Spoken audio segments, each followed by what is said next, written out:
Rock on! There we are.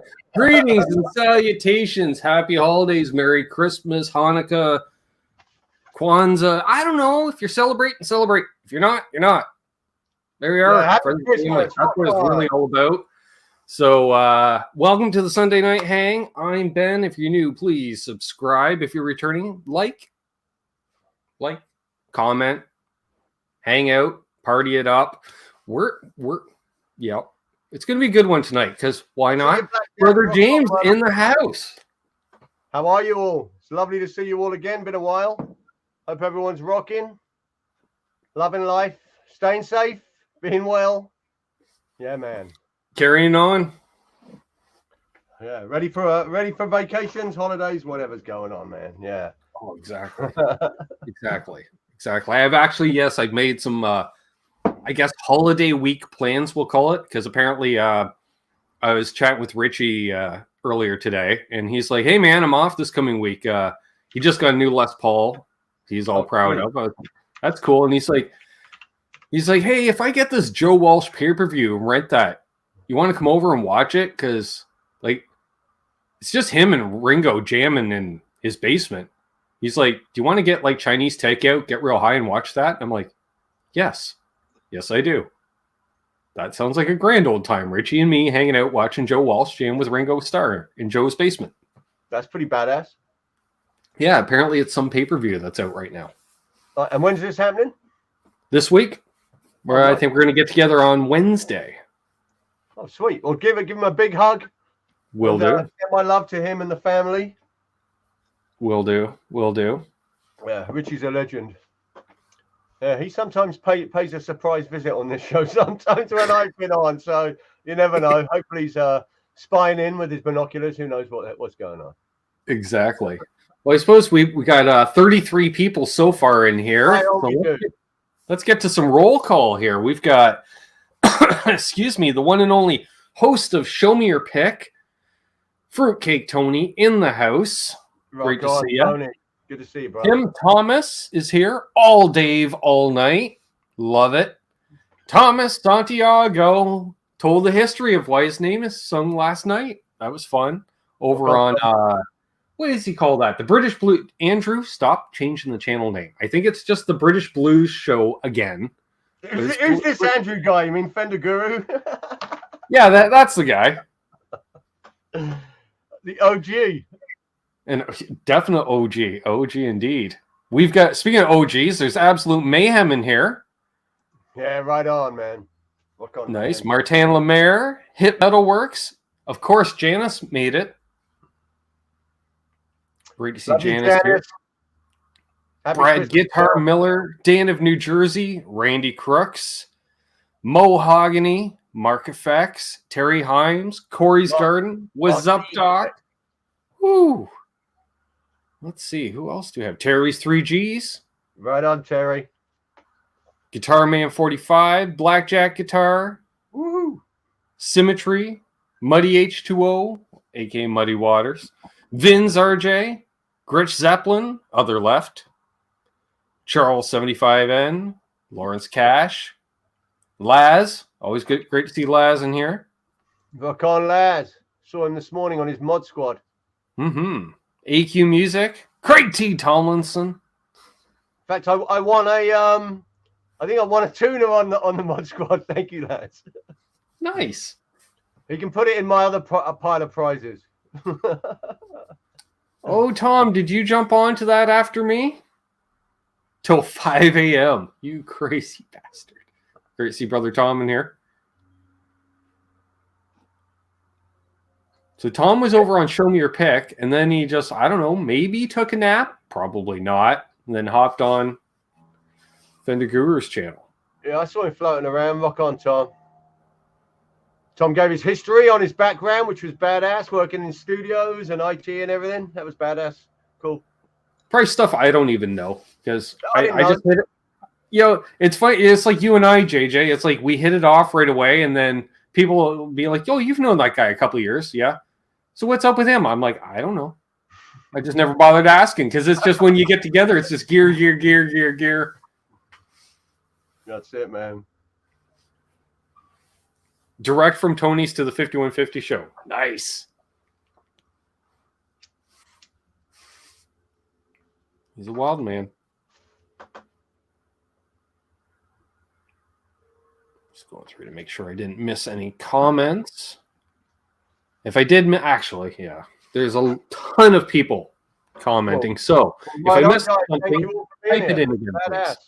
Happy Sunday, man. Yes. Good Sunday, as they say. Speaking of Sundays, next Sunday, we'll do a group hang to blow out the rest of the year, which will then take us to Sunday, January 2nd, where, shocking, JJ, I have the Haas coming on. Oh, sweet. Yeah. So Haas will be returning. Right, so, and he'll be so he'll already be like a week ahead of us. So. That's why I came on this show last night. I was like, Happy New Year, I assume. When they're in Australia, man, I can't figure out what time they're in or what day they're in or what year they're in. Or how much longer Andrew's beard's going to get. Jeez Louise, yes. No kidding. I'm not sure who I'm watching, whether it's Ryan from, what's his show? Canton, Texas. Oh, RNA Music? RNA Music. He's got the big old beard flowing. Get that shit caught up in the strings, man. I remember when Andrew was clean shaven. It's literally in the strings. I get it. Hey, I was tucking in my t-shirt yesterday, JJ, and I tucked in my ponytail at the same time. You what? I said I was tucking in my shirt yesterday, and I tucked in my ponytail at the same time. That's how long my hair's getting. Dude, your hair's always been crazy long. Yeah, I cut mine off. What was it, like a month ago? It was literally getting like... I've been meaning to. Amanda's going to cut it at some point. She's like, how much you want off? I'm like, I don't care. A foot or two? Doesn't matter. There's lots. You just do the ponytail cut, don't you? Don't you just hold the ponytail up and just go zip? I could. Might as well. Well, how often are you not wearing a ponytail, Ben? Between haircuts. An hour or two. No one sees you anyway. Long enough for it to dry out of the shower, and then it goes into a ponytail. Speaking of, there he is. There he is, hey. You must have... There he is. Rock on. Great show last night. Yeah. I was tempted to jump in, but probably wouldn't have been a good idea. He's still lusting over your Les Paul. Oh, man. I get it. I was thinking about it yesterday. It's an incredible, incredible instrument. That thing just still blows my mind. It's got my favorite frets out of any Les Paul I've ever played, because it doesn't have any, and that's perfect. Fretless Wonder, it's a little and been played the hell out of, so the frets are crazy, even lower than a Fretless Wonder. I mean, they're perfect for you, Ben. Exactly. Mm-hmm. They're like the telly frets, you know. Super low for me. They trip me out. I have to play it for a good solid hour before it's crazy low. Yeah, it needs refretting, but you can't refret a 68 Gibson Les Paul. You just can't do it. No, that's like a $5,000 refret. Yeah, to save the nibs, but then it's really not, because it's a multi-$1,000 loss. The fact you did it. Yeah, and I'd never gig that guitar. No, well, I probably would. Exactly. Yeah. Well, I'd have to do it sitting down these days, though, wouldn't I? She weighs a bit. I rock the set, and I'm like, okay. Get the Les Paul out and like bring out a chair and sit down for that freaking song. Yeah. Yeah. Oh, you brought her out. Yeah. Encore only. I'll wear it for one song. Yeah. Yeah. Badass. I love it.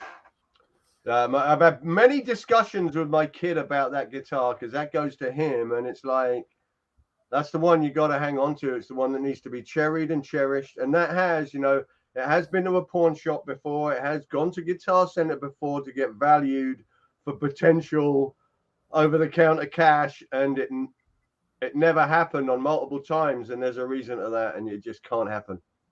But shit, hasn't seen his days of playing. But my boy's playing his guitar. He's picking up. He's got his little amp up there because he's drummer by heart. But right? Yeah, he's rocking, but he ain't touching that yet till he knows what's up. The way he props up the guitar he's got right now in his room, I'm like, damn, that neck's still hanging in there. Can't tell a kid though. Hey, New York City pizza sucks. Yeah. Yep. Randy Crooks. Major guitar discussions tonight. I love this shit, man. I'm all over it. Randy asks if you've had any experience with the Schecter PT Special guitars. Well, if it was out at NAMM 3 years ago, we played them on the Schecter. Oh, the Schecter. I thought you meant the Pete Thorne, the freaking Sur. No, the Schecter PT. I remember looking them up because someone got one. But so that would be Phil another. Might get one as well. I'll tell Hey, you Dylan and Milt. Is this the L&M guitars? What's that? L&M guitars. I haven't seen Martin in here. Oh, I thought that was okay. The L&M, like a Telecaster shape, the PT Pro. Ah, yeah, sweet. Dylan, we need to do another show sometime. 2022. Dylan needs to return. Schecter do make a wicked guitar, though, I've got to say. Yep. Oh, what's the value now on that guitar now? Who wouldn't? I don't know. Okay. So it would be a Tele style. I think that's their Tele style, the PT, right? Yeah. I don't know what. I don't recall if I have actually played one or not. What's up, BC Rich 581?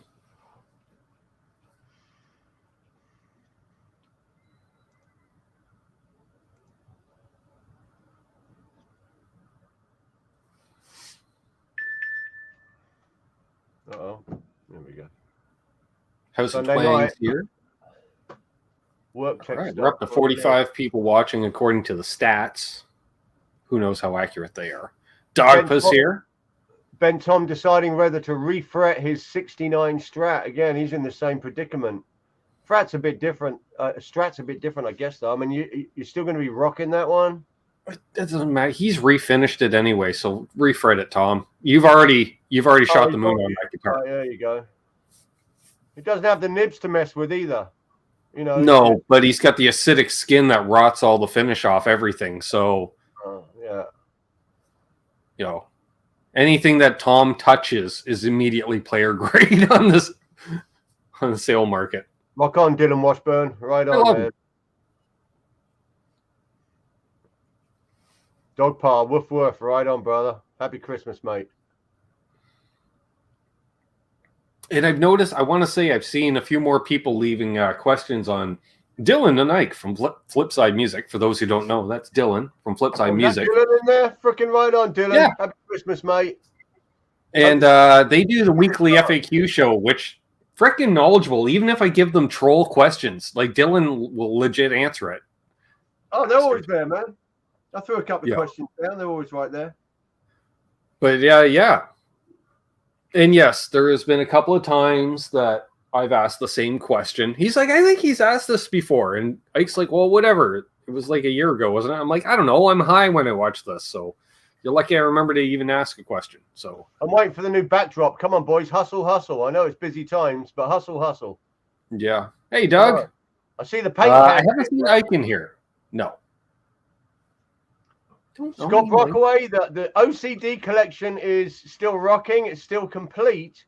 Now, what is the GE? Is that GE or OE? Tell me more. What is that one? Is that a new one? I've seen a couple of different variations on colors, but I haven't got those. I just rock the ones I've got, and I'm actually rocking that on playing as well. Still using an OCD. It's insane. Insane. Bit of grit on the clean channel, crank on the OCD, bang. Beautiful pedal. That's one thing I haven't owned an OCD. I played yours, all of them. Okay, the Germanium clipping one. Right on, man. Yeah. Nice. But I think some of the variations in the 7 or 8 that I have, they had some of that involved in them anyway, because that was some of the slight tweaks between the versions. It was Hey, John. In there, or either silicon or germanium. They swapped them out. Right. That's what they did. They just went back. I think you might be able to switch it though between germanium, maybe. That'd be nice. Ben Tom has OCD but doesn't have an OCD. Well, then you need to get one to kind of balance out your issues. John Shane says he had the 1.7. Which is one of my favorites. That's the most aggressive of the OCDs. You can get in a pretty much high gain territory, and you stack another boost in front of that, you're in full on high gain territory. The 1.7, it's got the most scoop, I think, in it, and the biggest distortion. Seems to me I enjoyed using I was using the OCD in my Ajax Stomp, their imitation OCD. Right. I was like, all right, let me just throw that in front of their Friedman, clone. And I was like, yep, that's nice. That works. Right on, man. Yeah, stacking them's freaking insane. Randy Crooks is throwing the ultimate question out. Look, what is the best concert you have been to?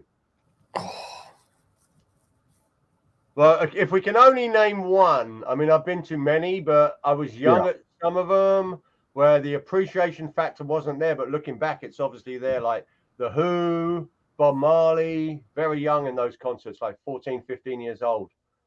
But my best ever concert was Alice in Chains' Jar of Flies tour. Yeah. At Brixton Academy, which is a stage I freaking played on, stood where Jerry stood. So there's many moments to that concert. Booed my eyes out. The minute the concert started, I think they started with Nutshell, and they had the spider web up on the stage all the way to the top. And Lane was like halfway up the spider web, climbed up, and they had the silhouette screen in front of it, and all you could see was their shadows. And he's doing the freaking riff, man.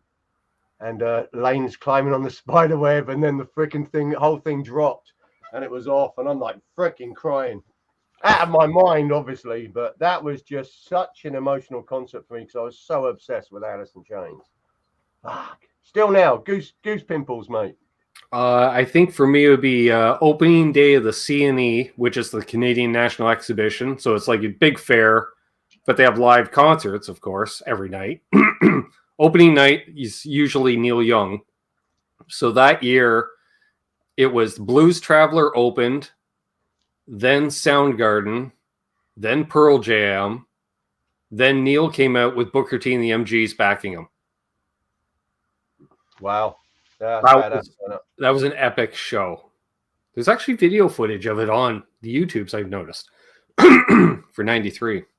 Dude, like a lot of us, being old farts like we are, like Simon Williams, but growing up in England, I mean, we're similar age in like the 70s, end of the 70s, I started going to gigs, but 80s, I was right on it. So many bands coming through. So all certain periods, like the punk period, I got to see the Sex Pistols play. It must have been like 79, and they played under a pseudonym supporting the Damned. I saw a lot of those punk bands coming through. I'm going to say Doug might take the cake. The Stones with Van Halen opening. That's pretty sick. That's strong. Yeah, that's pretty sick. Saw Korn in like a 200 person capacity, tiny venue, first tour in England. That was freaking mental. That was like one of the most aggressive shows ever.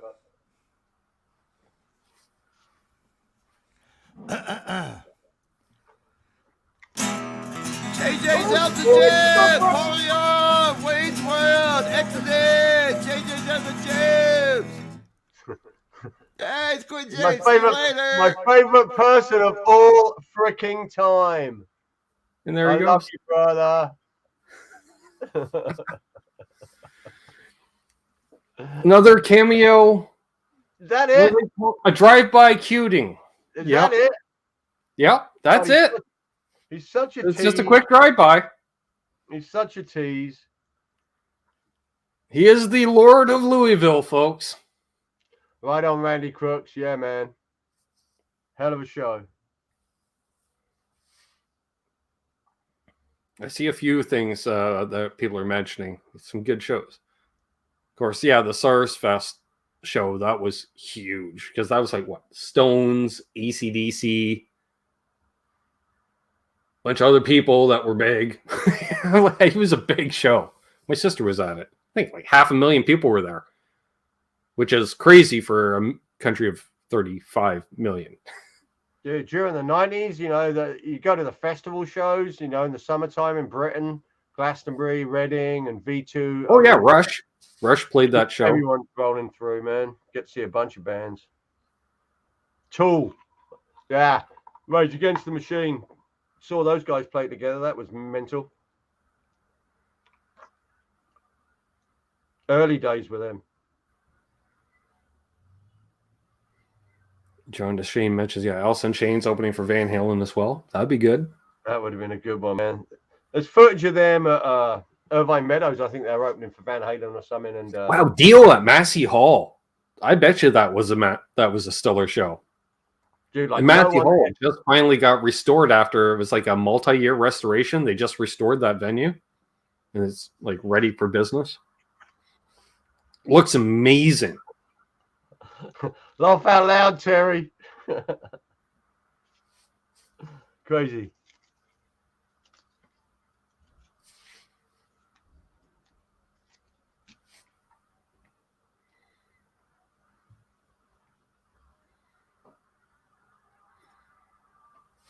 I think I've seen a lot of good bands live, but like as far as really good content, because sometimes the other acts were a little weaker, or it's like one band with a local opener. Monsters of Rock '88, man. LA Coliseum, Van Halen, Metallica. I was there. Nice. The Riots with Metallica. When all the seats went freaking flying, they sat on stage for 20 minutes, and it was just complete freaking mayhem. That was a badass show. There's a Dokken, Kingdom Come, Scorpions, Van Halen, the mighty Van Halen. What's up, T. Ricky?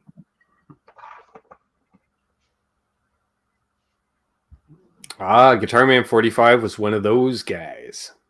He'd see Rush in all the states near Michigan. That'd be a lot of shows because they would play a lot right around like Ohio, Michigan, New York State into Pennsylvania.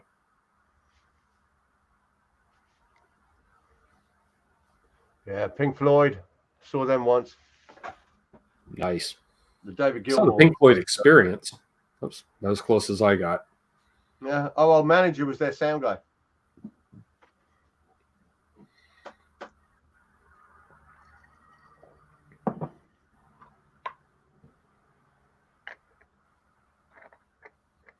Metallica, Suicidal Tendencies, and Candlebox at the Glen Helen Blockbuster Pavilion. Nice. Hey, Zach Dong made it. Great to see rock Zach. on, brother. Good to see you, Zach. Always. Michael Cross saw SRV live. Nice.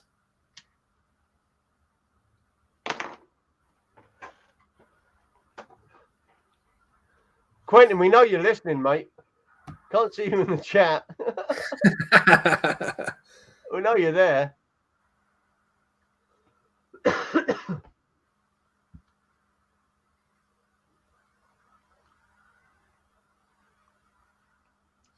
Gay Korak Pansy Division opening for Green Day. Holy moly. Oh, Yeah. Sepultura. Holy crap. Now, that's a heavy freaking band. I mean, that's really freaking heavy. I love Sepultura. Yep. Robot, what up, brother? What's up, Robot? Yeah, There's music too many podcast. great shows. Too many great shows. Aren't we so thankful for those shows in these days, boys and girls? Jeez. Brad Miller caught Rush right when Neil joined the band in '76. Nice. You're old, Brad. You're old. You're that, or you were really young at that show. Hip Metalworks got to see Pink Floyd at Exhibition Stadium. That's where I saw the Neil Young show. obviously. He'd know that. I think Billy Baloney might be winning the freaking lead right now. Zeppelin in 77. Holy shit. Damn. Yeah, his brain exploded. I doubt he ever recovered from that. Hope you're doing okay, Billy. Damn, that would be mighty. What's up, Tink? Tink caught Helmet live. Always liked Helmet. Oh, badass. That'd be sick. They're rocking it again. They were back on tour last year. Brad says yes to both. So he was young, but he's still old.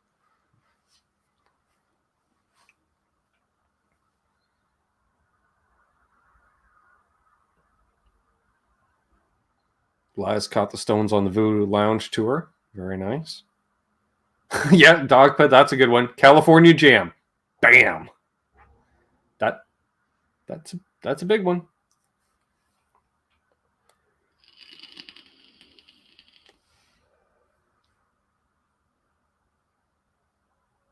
There you go. Craig Tomlinson. Craig caught the Who at the Pontiac Silverdome. The Clash opened and was booed off the stage. Thought Ent Whistle was going to blow the dome off. No, that was probably so loud because that's such a huge venue. Yeah, I saw the Who on the Quadrophenia tour, which would have been, 79, 80? Yeah, we busted the doors, all legged it in there. It was freaking awesome. Ooh, Dogpa, Sabbath, Deep Purple, and ELP. Oh, yeah. Damn. God bless you, Keith Emerson.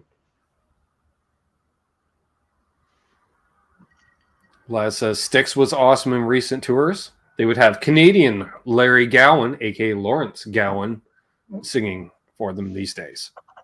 The Cult who had quite the solo career in the 80s, for those who don't know. What's up, Adam D? Oh, Steve Morse at Rock and Roll Heaven. That venue closed before I became of age, unfortunately. Or stopped being cool, anyways. I remember that venue, though, when I was like 13, 14. I'm like, oh, one day, that's the place. Like, every good rock band played there coming through Toronto.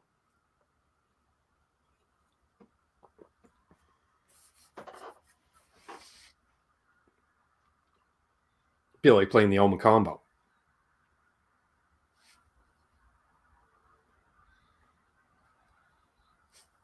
Neil Young and Crazy Horse at Molson Park in Barrie. Nice.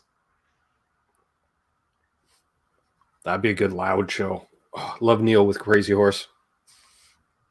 Love that movie back in the day, man.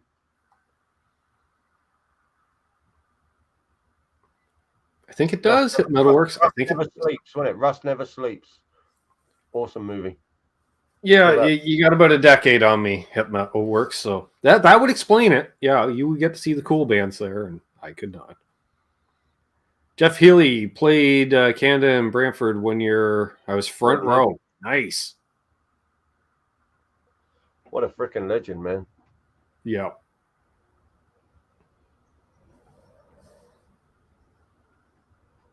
Like Canada Day show. Makes sense. Yep. I don't know what the deal is. Government funding, but on Canada Day celebrations, which is like 4th of July to Americans, like you're able to get Canadian talent. Like everybody splurges and gets like Canadian artists. So it's like if you're a working Canadian musician, you can work that day. Damn near guaranteed. Because every city that has a pavilion of some kind, that's their big show. Fireworks and some person that you're like, oh yeah, cool. Let's go. I remember them. Or some awesome blues player like Jeff Healy. Kim Mitchell did a lot of those shows. Still does. I bet you Kim Mitchell is booked for Canada Day the rest of his life. Oh, damn. Chicago with Terry Kath and Santana opened. Okay.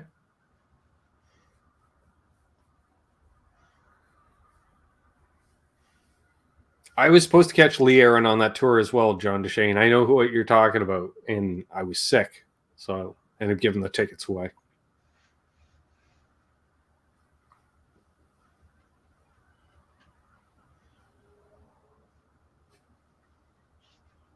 We got 53 people watching. Nice. Yeah, right on, man.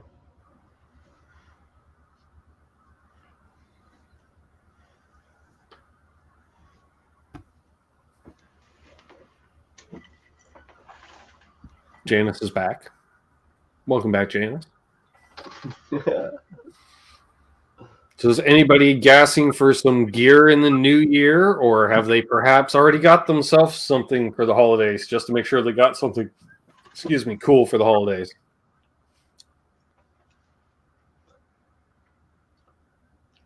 I tell my wife, she's all, what do you want for Christmas? I said, guitar cases. She went, are you freaking serious right now? And then just started going on about how many guitars there are scattered throughout the house, under the bed. That's why you need cases. Well, they're babies. They need to be protected. John DeShane. I don't know. There may be potential on that one, buddy. Oh, I still can't believe you don't have in your ownership a JJ Jr. Of course I have a JJ Jr. Hmm? I had to get some of my son's initials on it, dude, for sure. Yeah. That amp is freaking insane. Well, I remember we made a beeline to check that out as soon as it was debuted. What's funny though is it really rocks on the not the JJ channel. I like it on the, which they say is the Runt 20 channel. Whether it's identical to the Runt 20 channel, I don't know. I played the Runt 20, it's badass. Mm-hmm. But it becomes more open, more plexi-like, just more open. Right. Not so saturated. The saturation's nice for lower volumes, but for crank volumes, you want it a bit more open. Right. Less gainy and dude, but in that Runt position, that through the right cab for high volumes is only 20 watts. It's a monster. Yeah. It'll keep up with the heaviest of drummers and some. So, yeah, man. I'd like to try one of the Marshall studios. We never tried them at NAMM, but I know Brian. I've played. They're pretty cool. But Pretty cool or like badass? Have you cranked one for a killer cab and you know what I mean? No, I haven't had a chance to crank one. I played one at moderate volume, and I used one in some demos last year. Yeah, hit metal works. It's nice to have the JJ feature on it, but I think the Runts you can pick up for a pretty good price used now. The Runt 20s, they'd be less than the JJ, but it would be nice to have the extra feature. But that's the only difference. John, email me at the email down below. That'll work. I'll keep an eye open for it. And I know that the monster, the father JJ, the big guy, the 100 watt, that thing's a freaking beast. I remember jamming that one in the NAMM booth. That thing's yeah. But that's like a $4,000 amp, man. I think the what's the red one? The Jakey Lee? Yes. That's like a $5,000 amp, but it's worth it because it's red. Absolutely, if you got the money, it's absolutely worth it. I mean, but because that's just intricately designed and hand wired and just my lord. Oh, okay. Now I understand why Quentin wasn't in the chat because he's already made a video on his queuing. Oh, we're already up and running. Oh yeah, of course. Let's see. We got some people that are gassing for some stuff here, and I will get to John's email in a moment. Gretchen Zeppelin's looking for a Jazz Master or a Tele. Can't make up his mind. Maybe both. I recommend both. Michael Krause ordered a Bugera attenuator from Sweetwater. One thing about the Teles, I do like the Vintera Road Worn Tele. They're nice. The neck on it's badass. I don't like the regular one because it's too glossy, but the Road Worn one, the neck feels freaking gorgeous. Mm-hmm. Billy Baloney's gassing for a Revolta. The Combinita. They're nice. I've never played a Revolta I didn't like, I don't think. I'm not sure. Is that an acoustic or an electric? They're electrics. They're made in Korea, sold basically out of Nashville. Basically, it's a partnership between, I think, Dennis Fano and right on, hit metal Eastwood Guitars. I think that's what it was.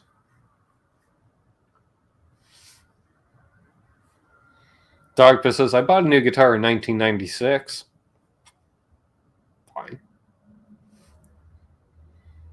So you either do or not. Oh, right. John was going to send a photo.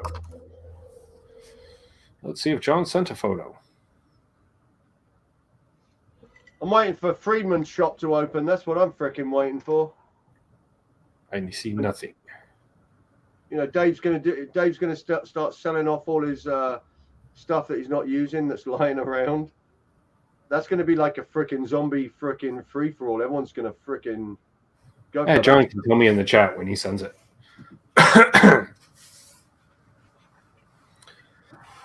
60s telly, right on guitar, man. So is that the fat neck or the skinny neck? The 60s. Skinnier neck. Okay. Yeah.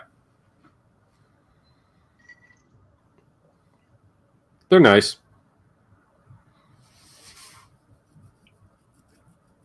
Little, very low output pickups. Very glassy sounding, which is nice. I've noticed that Fender's just been like really toning down the pickups the last few years compared to what they were doing before with all their overwhelmed stuff. Not the hot stuff, right?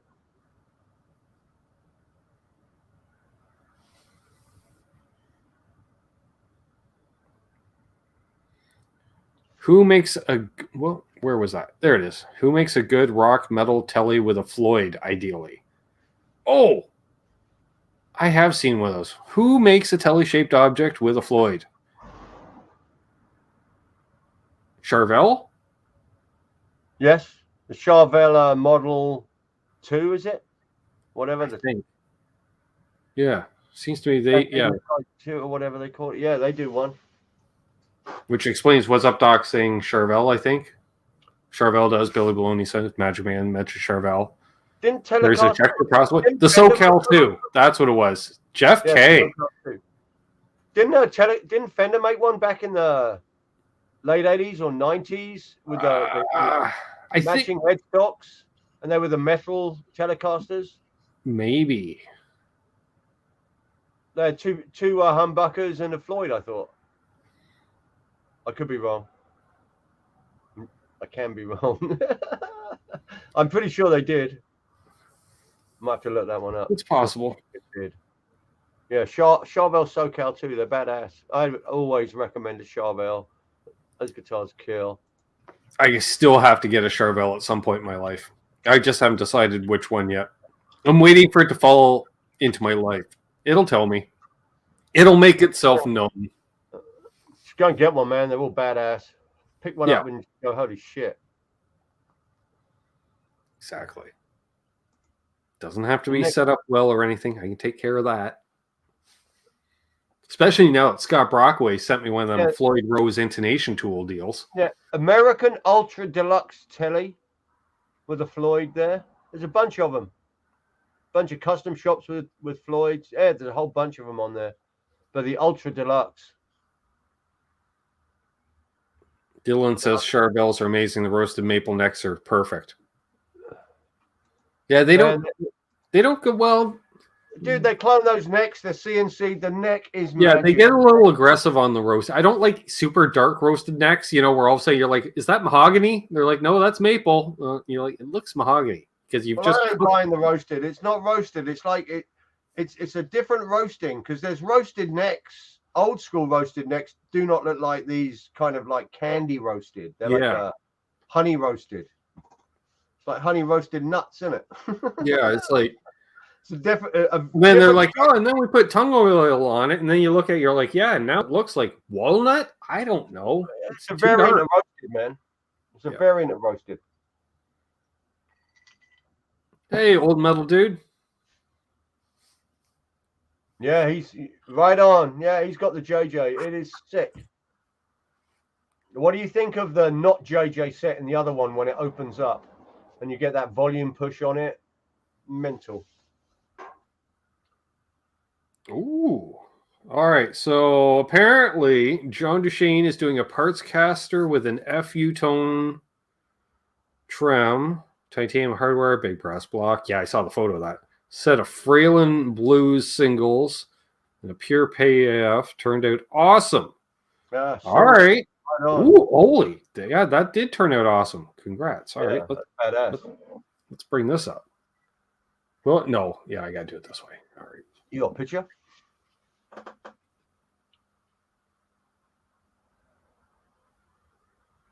That turned out sweet. Yeah, that's pretty. My kind of Yeah. color, man. I dig that. Oh, Charles 75N sneak in here? No, I said hi to him earlier. That's right.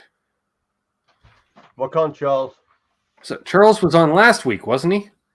I was partaking before we went live, folks. I'm not going to lie. So I'm a little... So.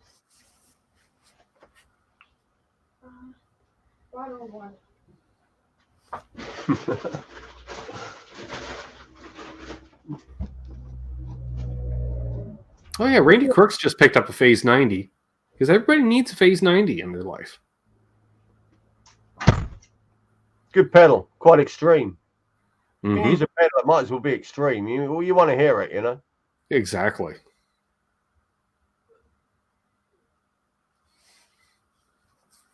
I do like my original. I think it's a PH2, the green one.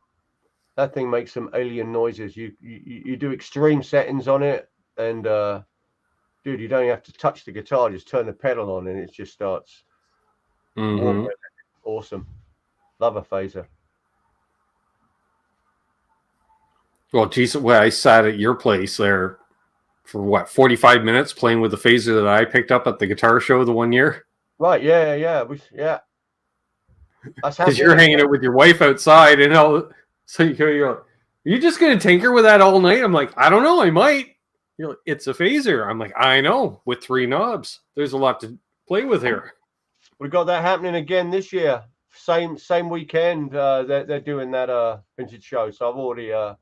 I'm interested on Facebook. You know, going to rock down to there. It's going to be good. Nice. Hey, Boner Jams. Welcome, Boner Jams. JJ's House of Boner Jams. Long time no see, my friend. Hope you're doing great. Merry Christmas. Hello to all in the chat. Love you, man. Happy Christmas. You rock, brother. It's awesome that you were able to catch a live show, Old Metal Dude. I remember you from way back. Magic Man, it's a 212. The orange cab. They're sick. Heavy. So you've been getting back into pedals this year. Me? You know, I think I got my Helix. I kept a couple of pedals just to have them. But certain things just, you know how it rolls. It's only certain things though. I mean, things that I really missed that I couldn't get back, like the Polara. You know, Digitech Polara, the kind of like that choir kind of reverb thing they've got going on there. I can't remember what they call it. That setting cranked is with a clean sound is just you got full, just background. Oh, it's just beautiful. So the Polara, and then watching the Dave show, I had to get the Digitech. Looking, which one was it? This guy, frickin' A. Oh yeah, dude, I'm looking at the frickin' pedals, dude. Yeah, ridiculous. The Hardwire, this guy. Oh yeah. Yeah, this is Dave did that show about rack units compared to pedals. What's the closest you can get? Mm-hmm. And he said the Hardwire, and I'm pretty obsessed with delays. I used to have the DL4, which is to me the ultimate. Even though it was a modeling, that Line 6, the green box. Sure. Which is on every Pro's pedal board back in the day. That thing had some serious magic on a couple of the settings, but this thing is insane. So good. Such a good pedal. Dave Friedman, I mean, he knows. Yeah, he knows. If you want to get into kind of like, the Lexicon and like the really incredible old school rack units, then apparently this is the one. So I did get that. What else? Let's have a look. Fun times, eh? But there is a reason to some pedals arriving, which was insane. Rat pedal. Let's get into some heavies.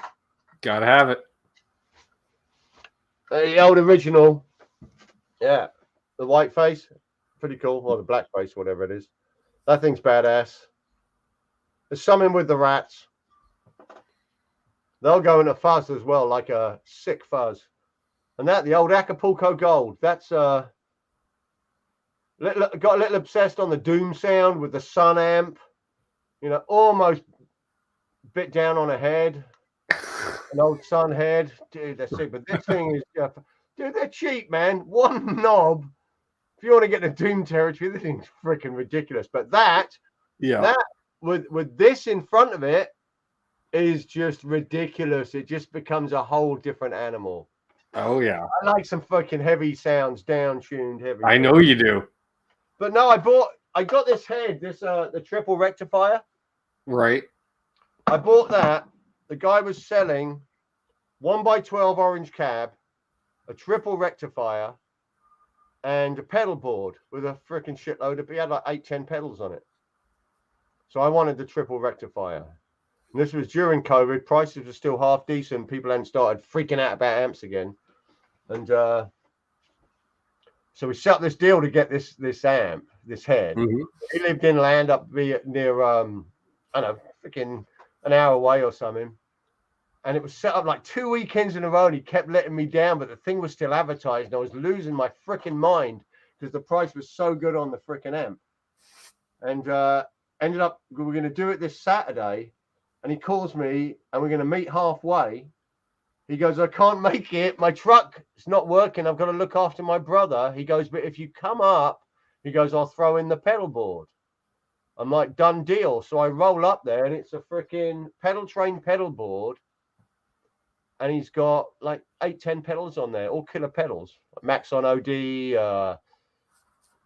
freaking all kinds of pedals on there. So he threw that in. Then he had the 1x12 cab there. I said, well, how much do you want for that if I just take that as well? I said, I'll give you $100 for the cab. And he threw that in as well for extra $100. So I actually ended up walking away, with that pedal board with like 8-10 pedals on it, the triple rectifier and a 1x12 orange for $800. That's ridiculous. I think the pedals added up to the $800. Easy. Broke them up with the pedal train in the case. So that was just freaking. So that's kind of got the pedal board going. They kind of sit. I'm a freaking asshole at rehearsal. I literally am that guy who rolls in with fucking two 2x12s. 2 heads to fucking have a variant in freaking tone, a helix, and maybe 4 or 5 pedals in the loops of the helix. Yeah. And Billy, the other guitarist, he walks in with a 4x12 ahead and plugs in a cable and a wah-wah. And that's it. So, well, fuck. If he had all that shit as well, you could imagine the soup of sound. It would just be such a freaking mess. Well, it would be like the Honey Badger outfit with Richie and me. What, two pedal boards? Everyone with it's too much. Rich was running 2 pedal boards and I had 1. Well, that was 3 pedal boards between 2 guys. Well, So, Billy has thank you very much, Randy Crooks, by the way. He says, Merry Christmas. Love the show. Looking forward to a better year. Mine has been good. It can always get or be better. Happy holidays to everyone. I agree. Also, before I miss it, what's up, Doc? How hard is it to install Tesi Switch on a telly, drilling, etc.? Easy enough to wire up because you just put it across your output jack. You just get a plate that has an extra hole in it.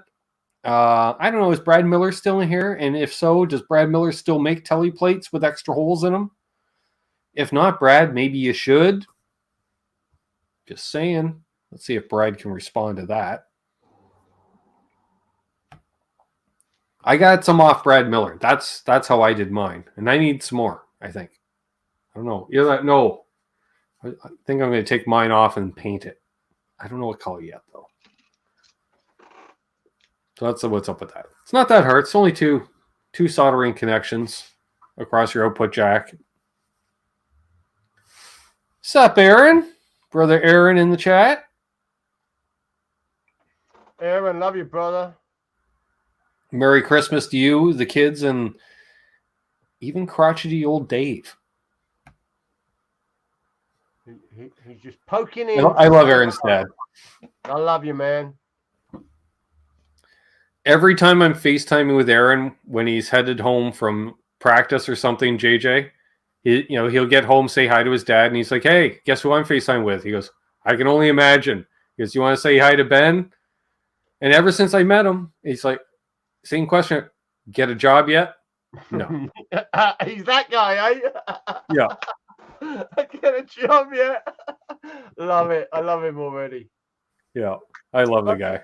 Me and Old Metal Dude, he has a Polar as well. Dude, we're all over it, aren't we? And he has the Boss DD200, which is, I mean, oh, so close. But the Helix kind of does it, you know, but you just, don't we love it? You get swamped in this stuff.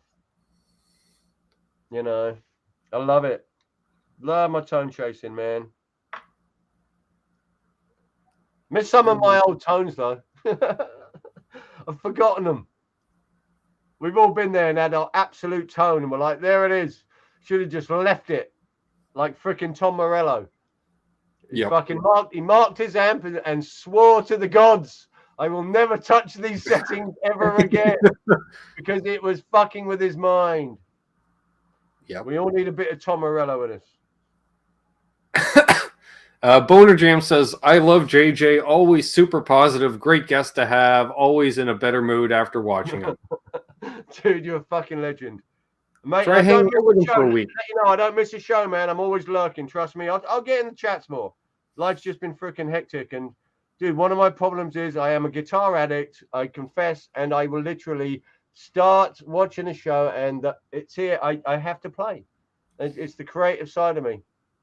And then a riff comes, I stop, hit the looper pedal, save the riff, hook up the freaking XLR, start recording it, got an idea, and then I'm off. And then I'm in and out. Dude, I'm recording in cans. I have so many recordings in cans. Yeah.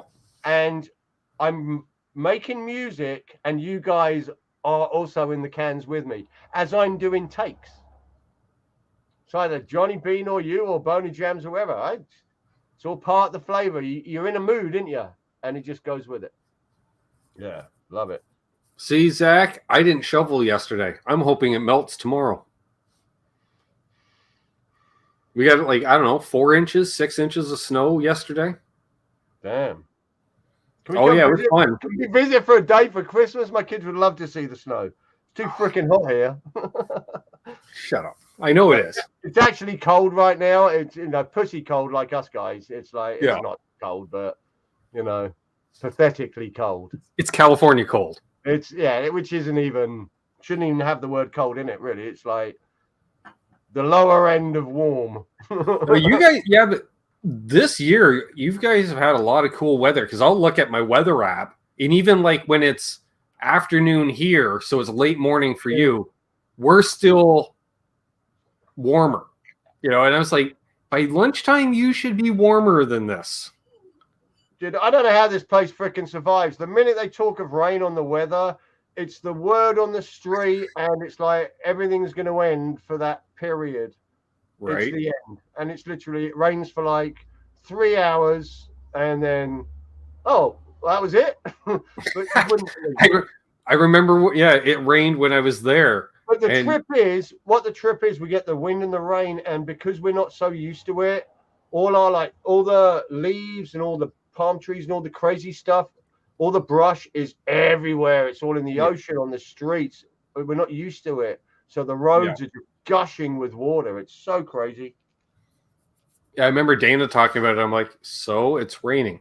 She's like, no, but yeah, that's kind of a big deal. I'm like, people still think it's freaking sunny, and they're out there on the freeway. Brakes. Well, those would be the Canadians that are used to weather. Freaking nuts, mate. Les. He says, can't remember if I gifted you a Merry Christmas super chat yet, so just in case, happy holidays, buddy. Hope you and Pops is feeling better. Thanks, buddy. Dude. Laz, you're a legend, man. Dad is on the mend. He's getting somewhat better. Whatever this NAM, I know Laz is rolling down. Hopefully you can roll down, Ben. You know, hopefully Aaron, everyone rolls down. Whoever. Let's have a party. Let's make our NAM, you know. Something will happen. Corey Garden says we got a new bylaw. Johnson's house for a party. Let's do it. Yeah, exactly. Corey Garden says new bylaw in Regina that you got 48 hours after it snows to shovel your walk or get a fine. That's okay. I just don't want to do the whole driveway. I just don't. I'm talking about freaking snow. You're making me cold, mate. Yeah. I don't have any deliveries due until Thursday, so I figure by Wednesday it'll be clear. Yeah, so pedals rock, dude. We gotta love our pedals, man. We're still high on the Helix. Still love the Helix. That thing's a freaking monster. I was talking to a guitar. I met a couple of guitarists recently who were like, "Oh, I was thinking of getting this. I was thinking of getting that," and I always push them towards the Helix because it's so easy. It's pretty straightforward. It's so easy, and the other stuff is so deep. You got to get on the phone, technical support, whatever. You can do so much if you're that tweaking. I can't. This is so simple. Oh, Jason, thank you very much. Jason Lindholm. Great to see you, my friend. Merry Christmas, Ben, and happy New Year. You guys rock, man. Happy Christmas to you all. Lovely to see you all. I don't know. Maybe I'll order myself a Christmas present with some super chats. I don't know. Oh, John Strain, right on, dude. Japan's like I'm experiencing a foggy forecast. That's possible. I did pick up yesterday, so I'm good for a couple of months. I can understand you never look back. I mean, pedals are, there is something about the magic ability of pedals, that the sounds that you can create are so, and there's something about having them in front of you. It's just Disneyland, isn't it? Hey, that's true, yeah. All the cables and the potentials. I'm a freaking animal on stage if that ever happens again, and shit just gets stomped on crazy.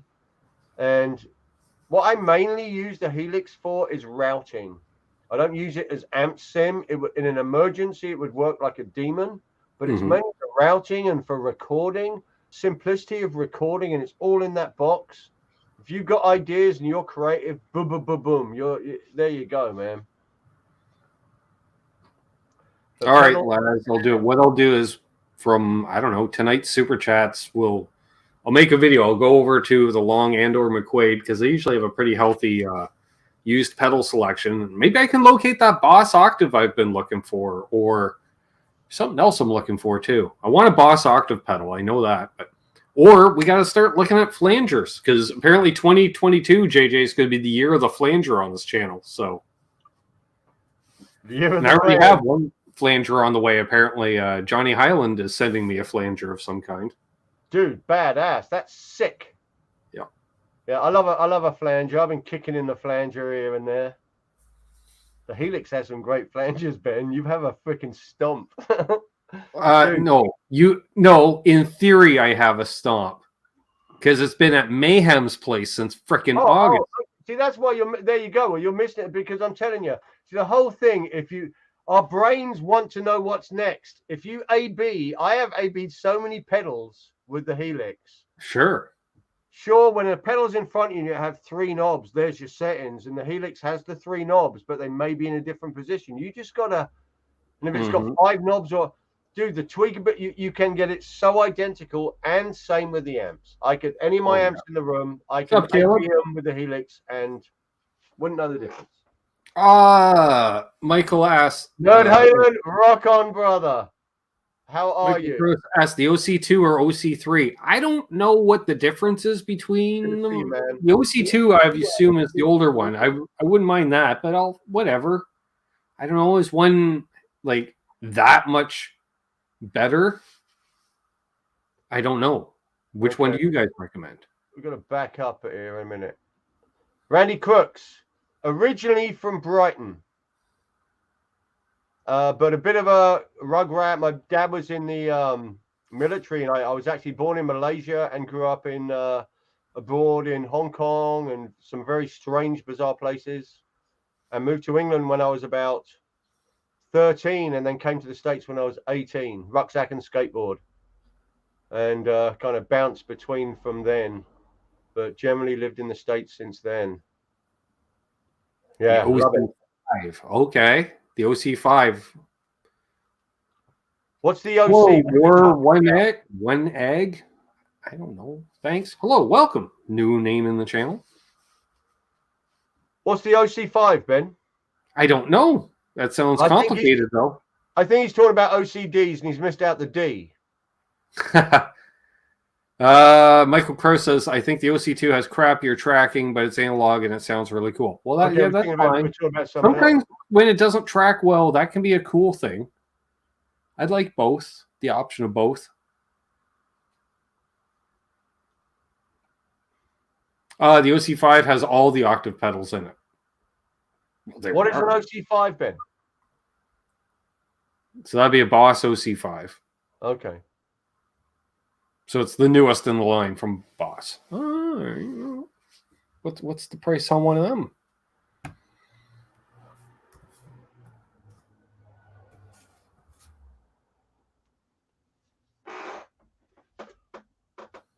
I'm confused on what the OC5 is. Oh, they're not bad. $200 Canadian. Is it a pedal? Is it a flanger? Yeah, it's a Boss octave pedal. Oh, okay. Octave up or octave down or either? I only need down. I don't ever use octave up.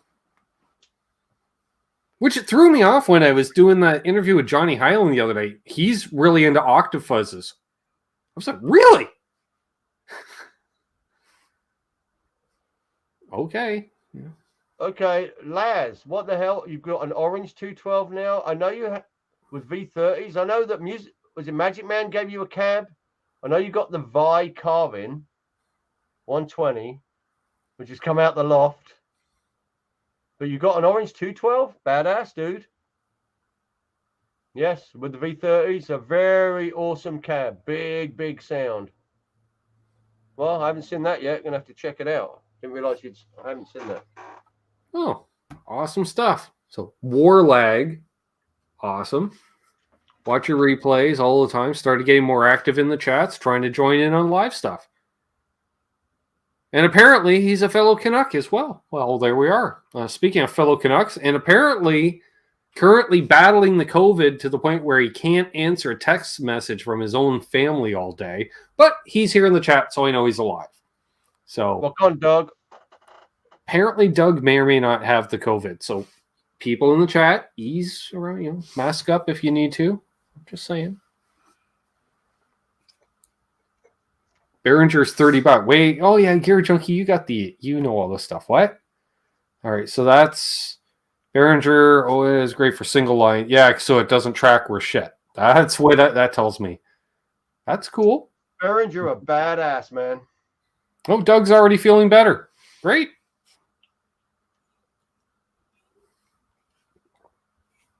That was quick.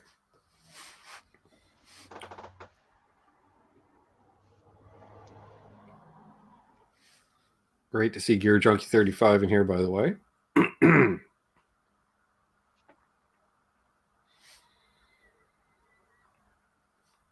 Loving the chat, man. It's flowing.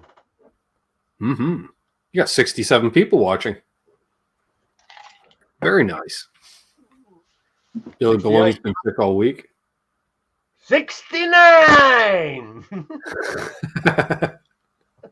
I'm showing 68.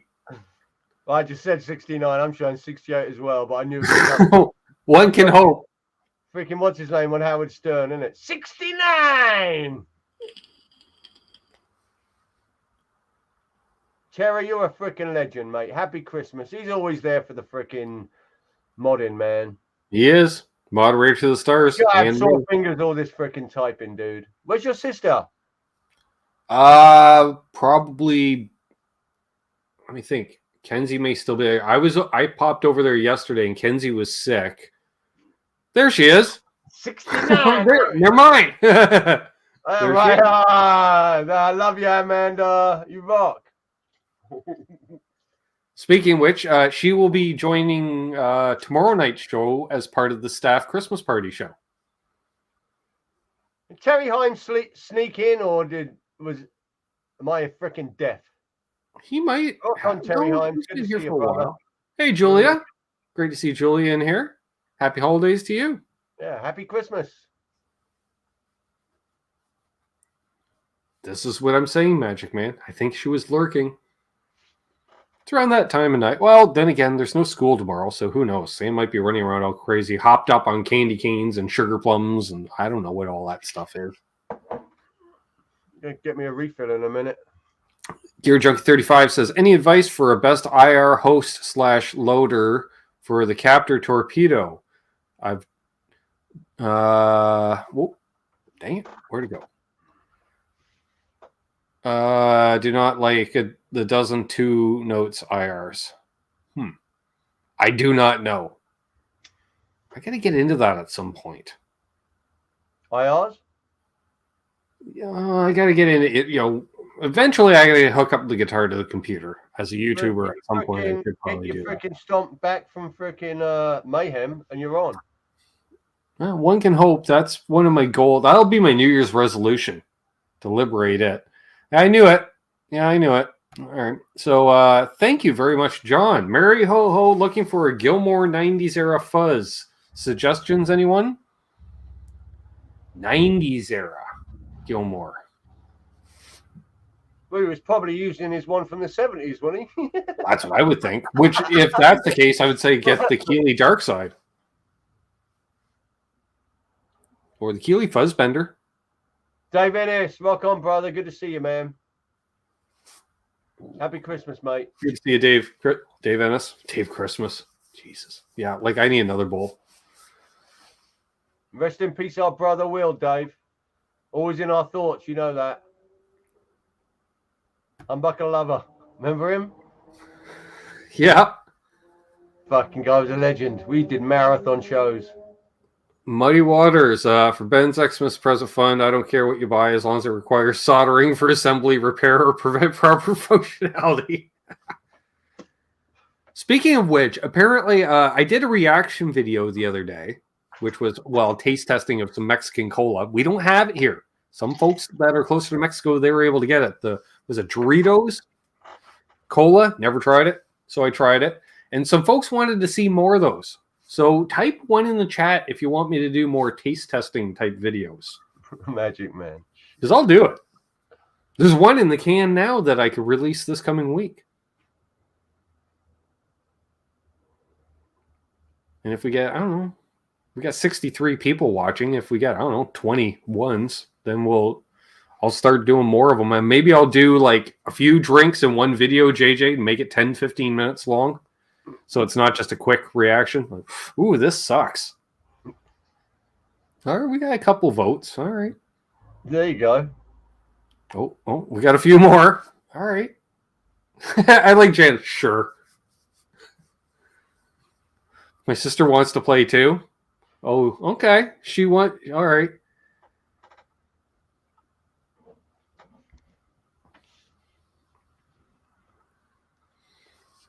So apparently we'll have to. Well, taste testing is easy ones, man. I could pick you up from work one evening and it'd be like just set up the camera in the van and we'd try a drink. I don't know. You want to be there just to laugh at me? Of course you do. All right. Doug voted twice, no fair.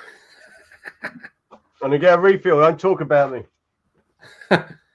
Hey, 6-string Brian.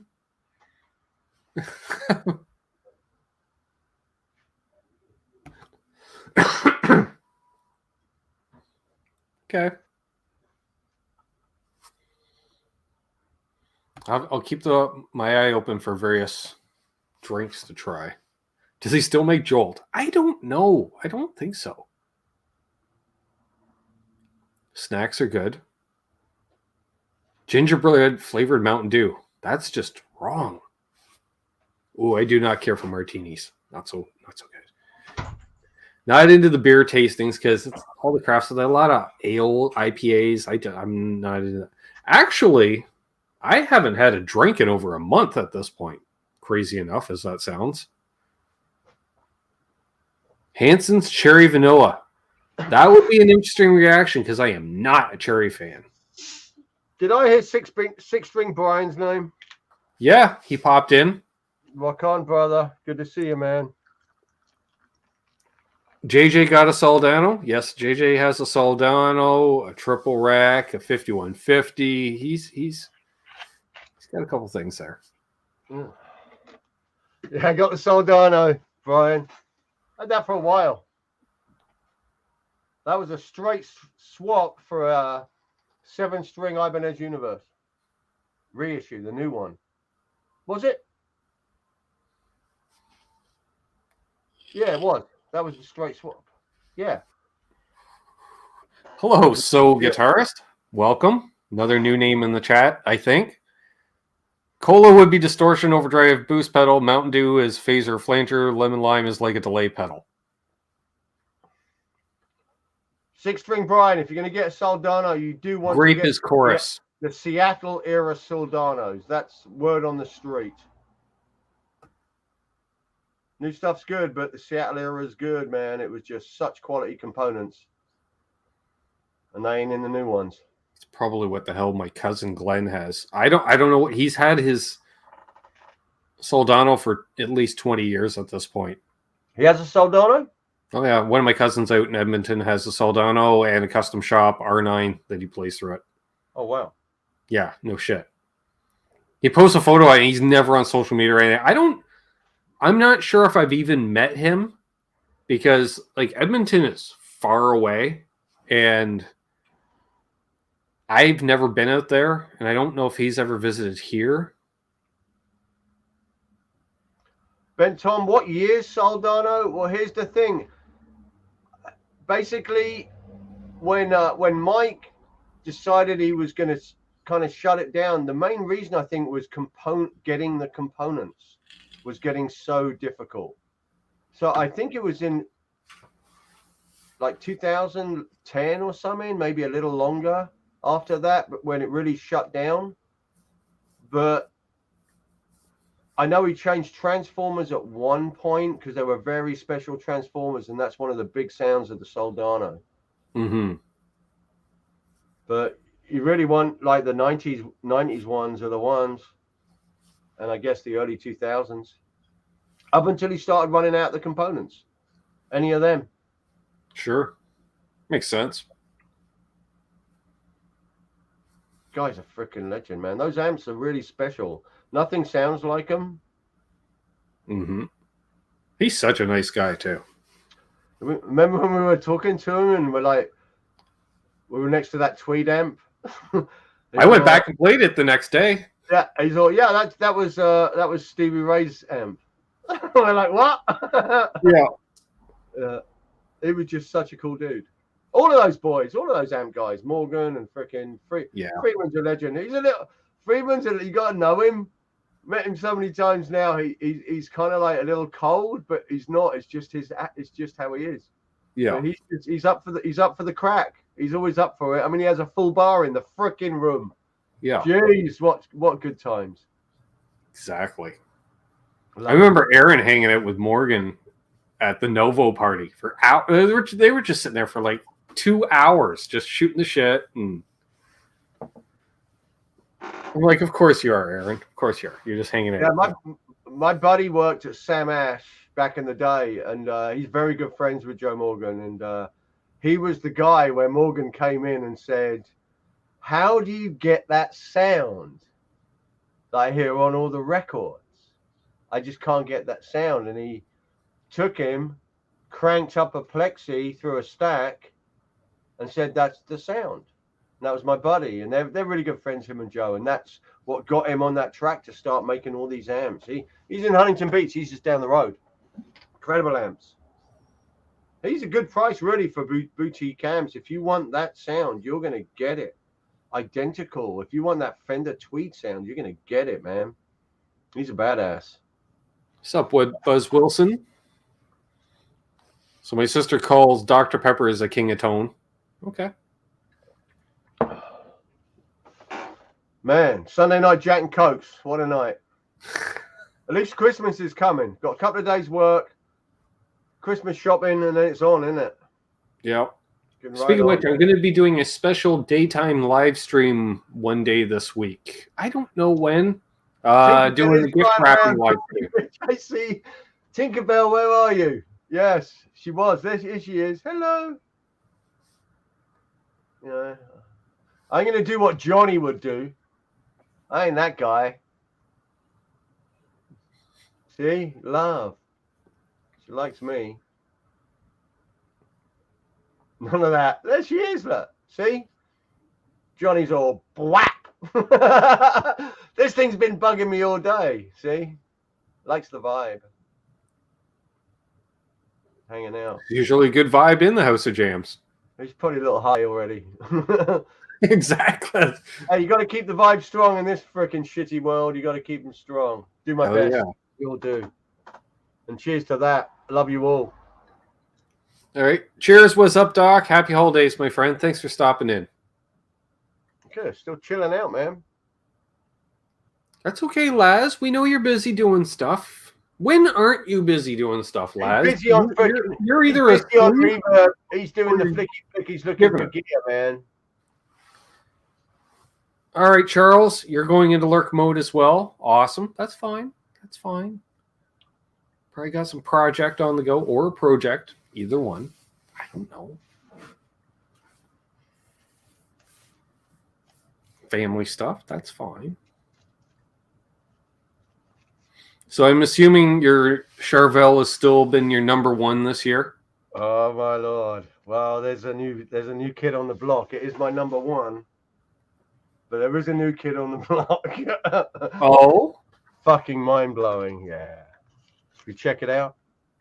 Yeah, my red Charvel is it's you got to have two guitars no matter what for potentials, but this one is it's opened my eyes a little bit. You might recognize it, Ben. All right, check it out. Okay. I'll tell you what. Well, she comes. Oh shit! Nice. Yeah. Well, that's a good number two. It's basically the same thing. She's a little worn out, unfortunately, but a little bit. A little relic, but dude, this thing's mental. Open my, this is the one I kept jamming in the Freeman booth. Mm-hmm. And it appeared. This is actually the one on the Sweetwater. If you type them in for Freeman, this is the Sweetwater one that came up back in the day. So if you type in Freeman, comes up for Sweetwater's one. That's their picture. It appeared online. Got a deal, dude. It's hard to against the shot. It's a very similar neck. This one is a little more C than D. Mm-hmm. So just slightly, it feels different. So my hands tripped out because that red guitar is so close to my hands. Right. I've been rehearsing with this one. I've been bringing them both. Yeah, how's that sunburst under there, dude? It looks sick. Yeah. But it's after now I pick it up and it feels fatter than I thought, which is better in my hands. And it's insane. Dwight Bailey's here. But what's tripped me out is the pickups because I use the Evo 2 pickups. That's what I really love. Right. They got a kind of a Cotwa sound on them. But these have the Freeman ones in them, and they're not as high gain, a bit more vintagey, but a little up on the vintagey. They're about 8.5K, I think. So it's been kicking my ass to kind of learning, getting back to like the more open sound for cutting in the mix. So this one is cutting in the mix really good in the band environment. Speaking of which, when was it that you added a second guitar player? Well, that's been a long journey, man. It's because Joe was the bass player. Yeah. He's no longer in the band. Because we're no longer Stonehill. We are still kind of, it's the collective. So the original members, me, Bernie on drums, Josh is still singing. But Bernie, our drummer, was in another band with two other guys, a three-piece. Very heavy, kind of like a Tool kind of band, very Tool vibe, but more screamy vocals. Mm-hmm. And it's all the San Clemente crew, all old school players. And we've kind of collaborated now. So there's the five of us with Josh singing. Interesting.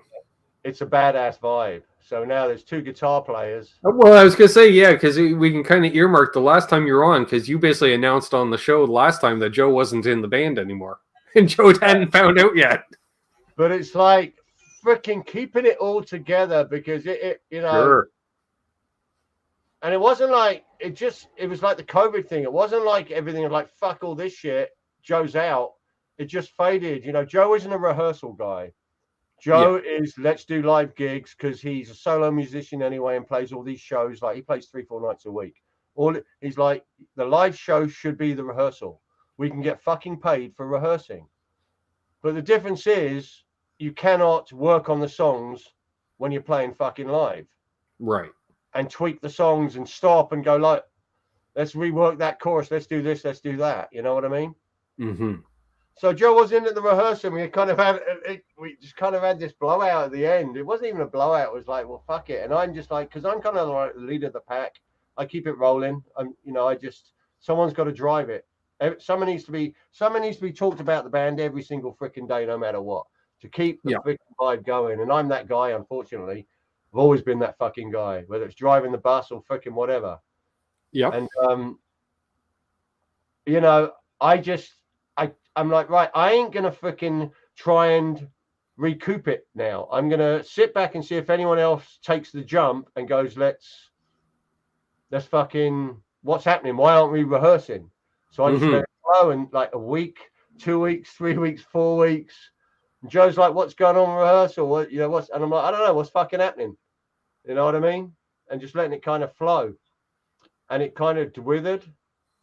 But me and Josh have always been connected on it, and we kept kind of working. And then Bernie calls up one day and goes, hey, Poppy and Billy are like, want to jam? Why don't we all do something? And Bernie, the drummer, called it, who was our drummer. And right. Months had passed. And I'm like, let's do it. And we got in a room, and that's been months ago. We've been fucking going hard, man. What's up, Metalhead Hippie? Yeah, we've been working really hard on it, and some really freaking crazy good things have been happening. Yeah, man, we've been writing nonstop. That's why I haven't been around a lot as well. We're basically trying to do an album. And I had a bit of tea. I saw Josh's post today, and it was something about writing or something. It was a shot of the band, and I was like, oh yeah. So I left a comment. I'm like, I think that might come up on my show tonight. Just saying.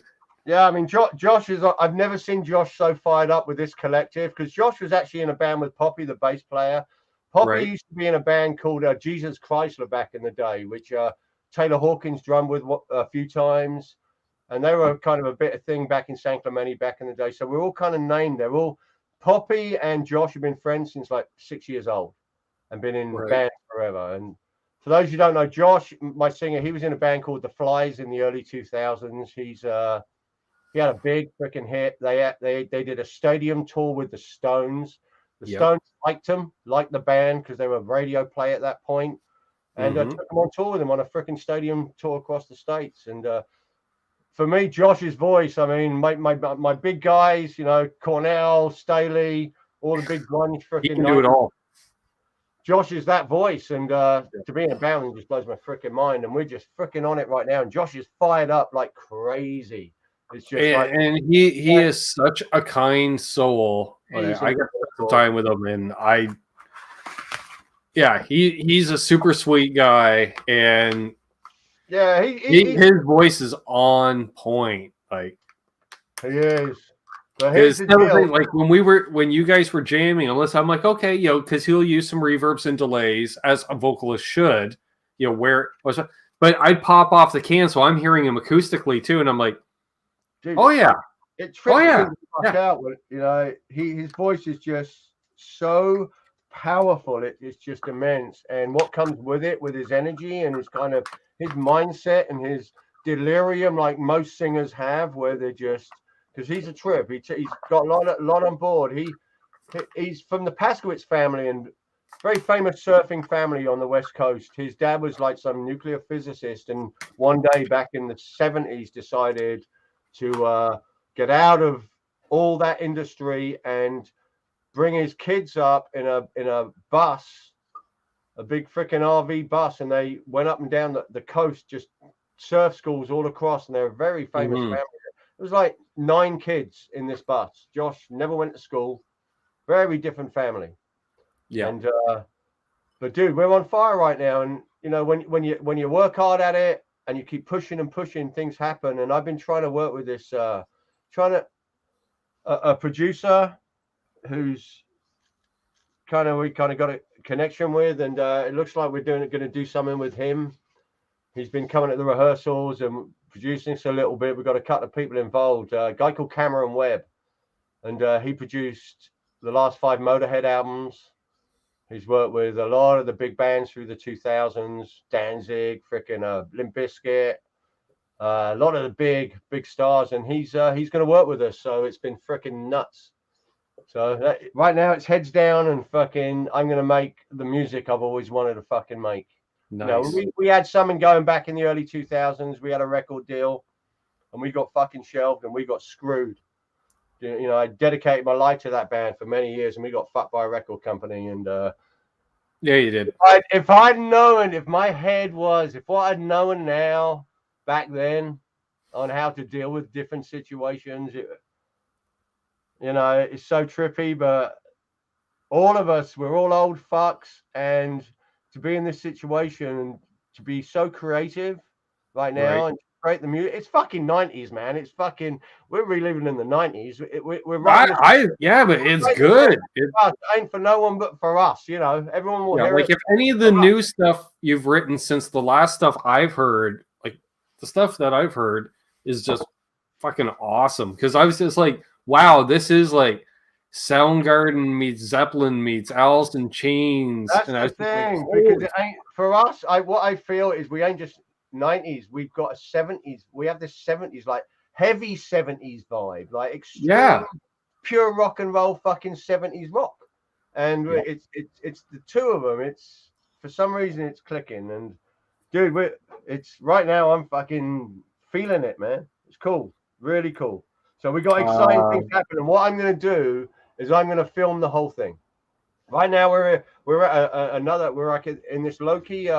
We got a rehearsal room that it's a kind of a well known band. We're using their room. They're letting us use it, which is badass. Nice. And it's amazing there. And we're freaking working hard there. And I'm filming some stuff. But then we're going to go to the main studio with Cameron. We're actually we're recording in early January at this other studio, and then we're going to go and do the album with Cameron probably end of January when we've got everything dialed in and we're produced a bit better. And fucking, we're going to go nail it. No fucking click, just fucking bang it out raw and get some vibe going. Yeah, we're psyched, man. Another new name in the chat here. Hello to Ian. Ian loves metal. And see you, Janice. Yeah, so music is strong right now. Feeling That's it, man. Good. Feeling That's it. Good. Wonderful thing.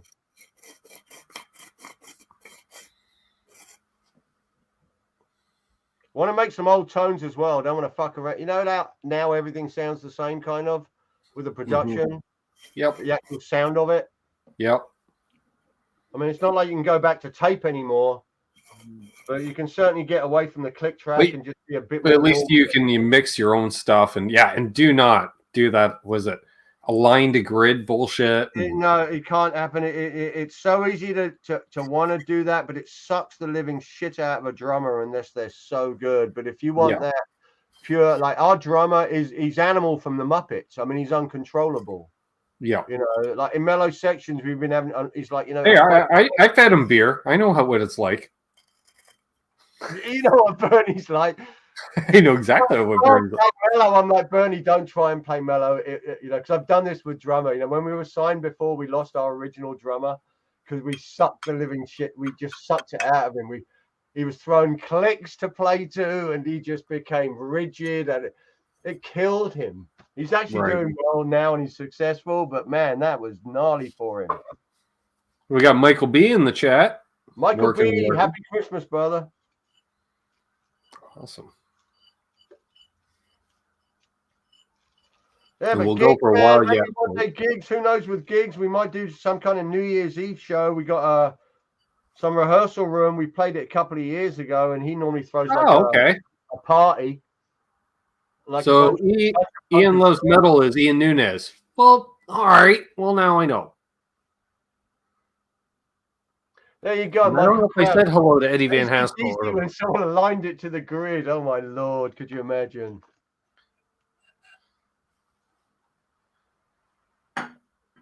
No doubt. Yeah, you can't put Zeppelin aligned together. That'd be like aligning the Stones. You just don't. It would just kill Keith's playing. Charlie would still be right there. The rest of the band, not so much. Yeah, it was quite simple drumming though, wasn't it? It wasn't crazy drumming, you know. So he was a metronome anyway. So Yeah. the swing was around the freaking. Everybody played around Charlie. Yeah. Old Metal Dude, no name at this point. I mean, there's a couple of things on my channel on JJ's House of Jams from a few years ago, different lineup, but it's all going to come through. No name yet. We're throwing names around. It's freaking hard. It's back to that because it's a new deal now, so new names. Sure. Fucking hard though, man. I don't care. They can figure that shit out. Just focus on the freaking music, make it happen. Exactly. Yeah. It's heavy though. Fucking heavy. I'm trying to write chill, but I can't. It's you got to let it out in music. Yep. Exactly. All in D. It's low and freaking dark.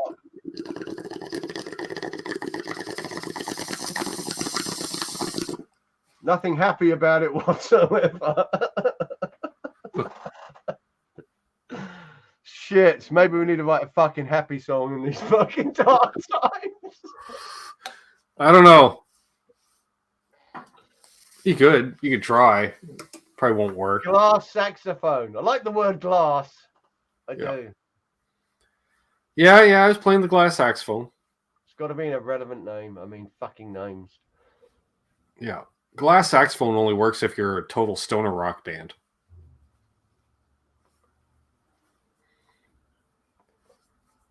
Rock on, Randy Crooks. Love you, brother. Well, there we are. Aaron says, in a minute before I got to clean the kids up, I'm beyond happy you're writing and getting other things going. We don't have any happy songs either. No, you're a bit dark. I've been listening to your stuff, Aaron. You've been posting. Yeah, it's tough to write happy right now. And if you do, it tends to swing, become more in the minor key and darker and lower. And Muddy Water says Ben still say has plumbing issues. No, we're good. We're good. And yeah, Aaron's working on the recording of their second EP.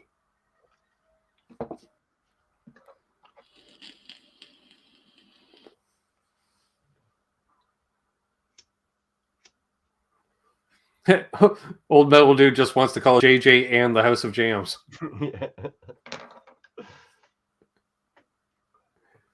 Oh, Mayhem. Thank you, buddy. This is the JJ Super Chat. Great to see you, man. Happy holidays, everyone. Bass and drums are done. Yeah. All right. Yeah, I fucking heard a click. All I know is going, Aaron. I heard the click in the background. You didn't want to fly it the other way? Because you guys are tight. You can do that. Bass and drums can get wrapped up in a weekend. Then it can be months of guitar and vocals. Dude, it can all get wrapped up in a day. Like my drummer, he starts freaking out when we talk about recording. You've just got to fucking do it. Because you can be so rehearsed, and it can still fuck up. You've just got to go with the flow like you do in a rehearsal room for those moments when it's tight. See you, Billy. Hammering it out. Thanks for tuning in, my friend. Happy holidays to you. Bang it out. It's fucking 45 minutes of music. You know what I mean?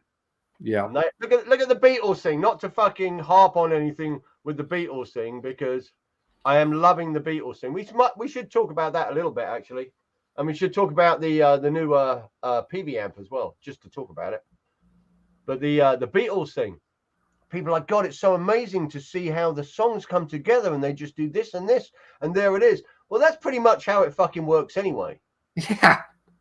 You know, there's nothing new on that one if you're a musician in a band, because we've all been in situations where in 3 minutes, all of a sudden, it's the best song you guys have ever done. You know what I mean? It's like, where the fuck did that come from? Out the fucking blue. And that's how it works. But it has been amazing to see it on those such famous songs. Yeah, and it depends too, especially if you have your stuff already written before you're going to record, which is generally the case these days. It's unless you own your own studio space, you're not writing in the studio anymore. Nobody's got that kind of budget. No, that all those days are gone. That kind of equipment. I mean, you got to be. You got to be a pop teen act or something. Yeah, like we've rented out the studio for 3 months for you. They're gonna make millions off you and fucking promote the shit out of you. Then it's worth investing. $500,000 in studio time. But Exactly.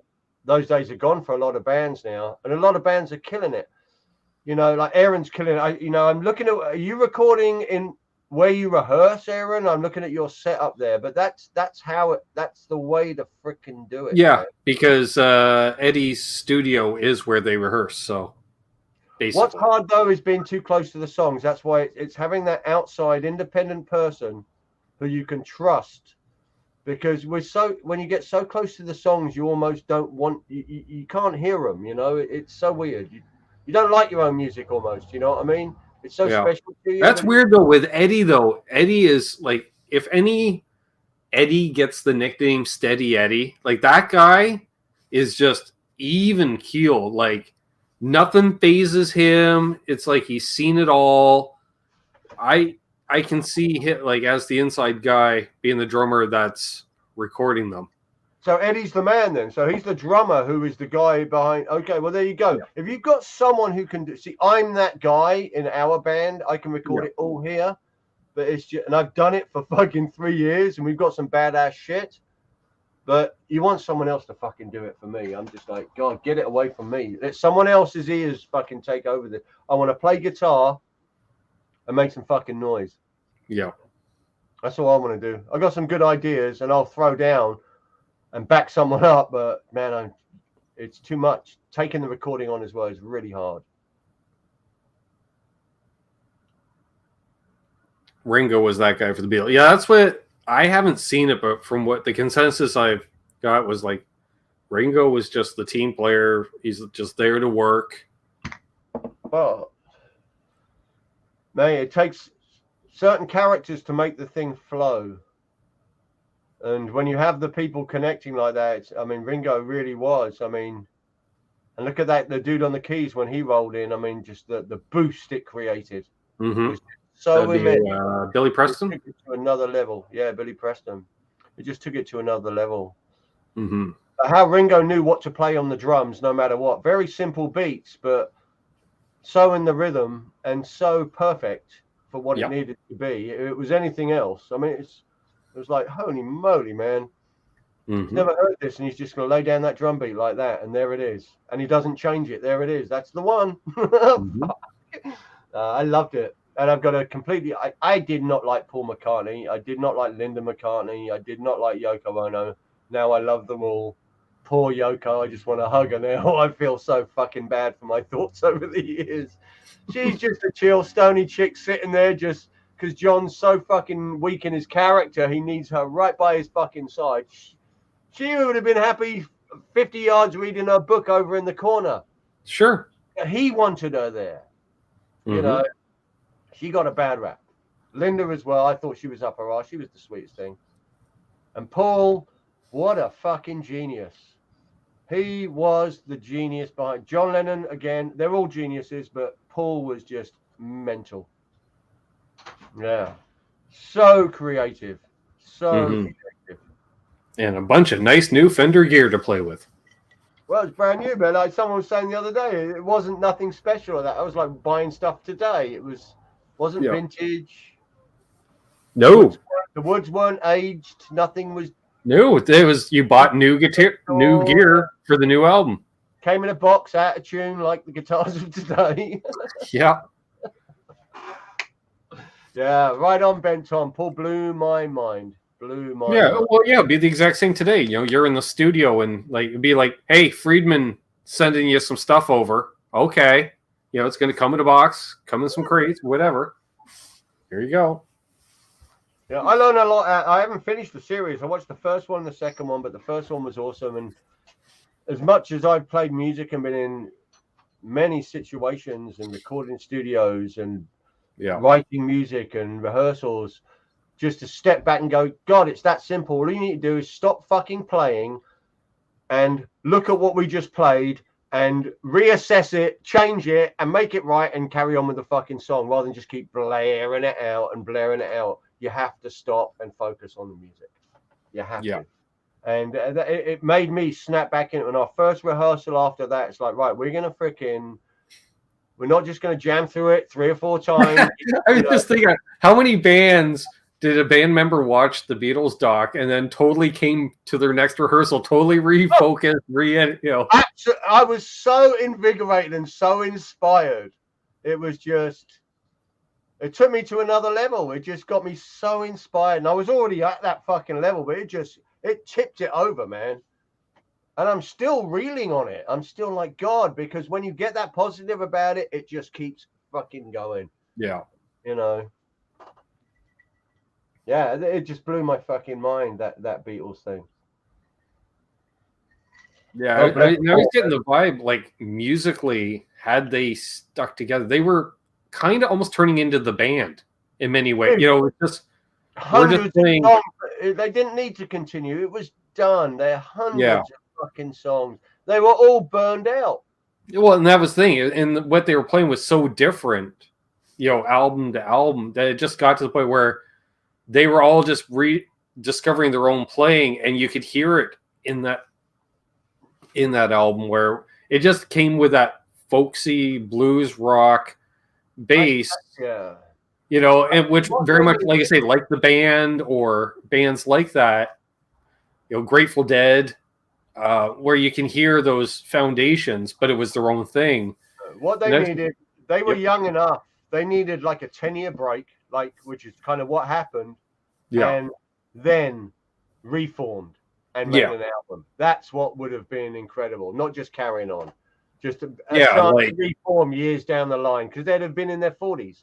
Like something, I don't know, like do the one-off for like a Live Aid, and then see where it goes from there, because they're hanging out backstage and like, we should do something.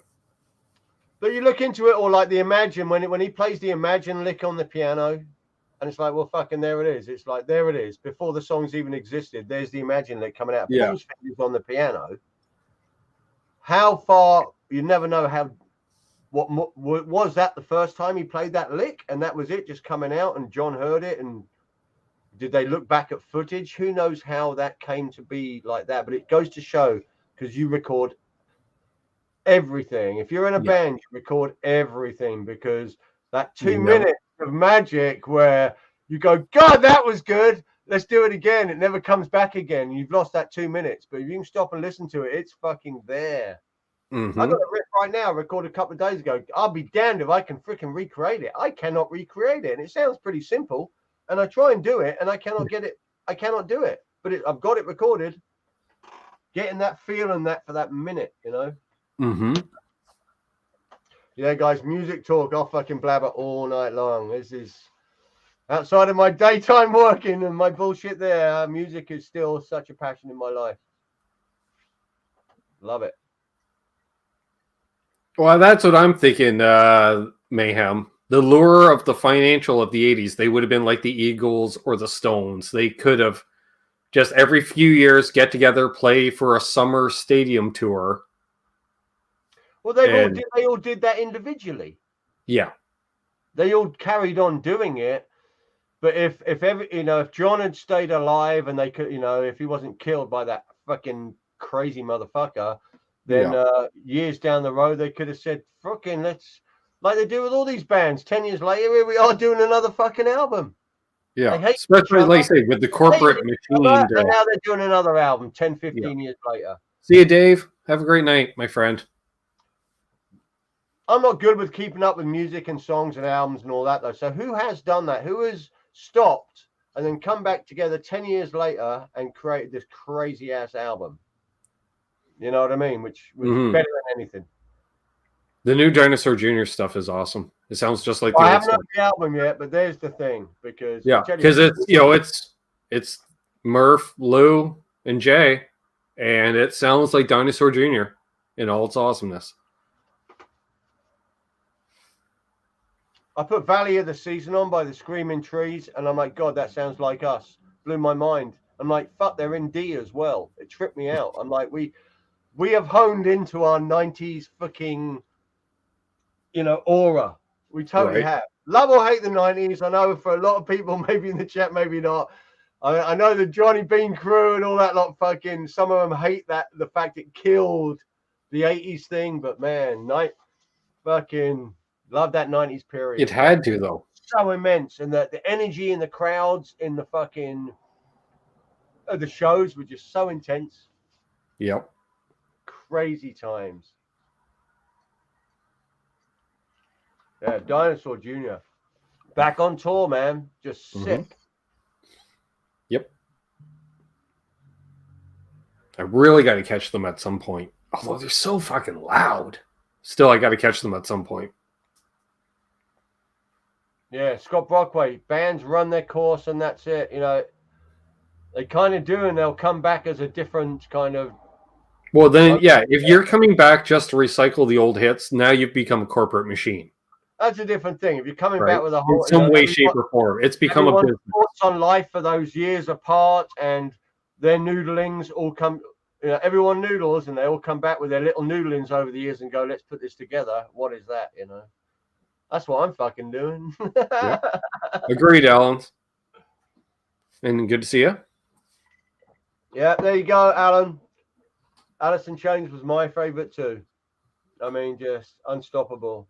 Still now, I mean, daily listen for me, and a daily play on the guitar as well. Lane's voice, Jerry's playing, Jerry's voice, Sean Kinney's drums.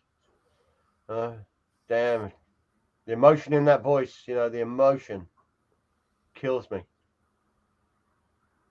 Power of it. Freaking Jar Flies was written and recorded in a week. What the fuck? That's what we're talking about, isn't it? Written and recorded in a week. So they say, they nailed it because they were higher. Like, fuck, they need this in the studio. Let's go bang it out. Fuck. Tank loves Alice in Chains too. So do I. I got to see them, their first headline tour. So it'd be November of 93. No. November 92, I think. Josh the concert hall in Lane. Josh was in a room with Lane somewhere. I can't remember. He told me the story. Mind blowing. What a loss. Remember the day, man. Fuck. Yeah, man. Who remembers Green Apple Quick Step? Might have to look them up.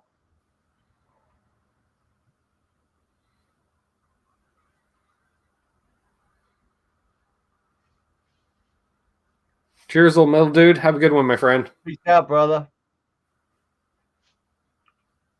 I'm glued to the freaking chat.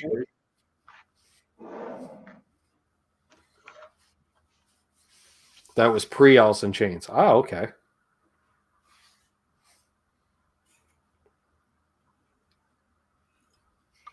Pre-Alice in Chains with who? What? The members of Alice in Chains? Some of the members? I'm guessing. How do these freaking Scott's from that area of the world, so he might know something. And how does Jerry need a fucking place to stay? Meets Lane at a freaking party, and Lane says you can crash at my freaking pad, and that's that, Right. So crazy.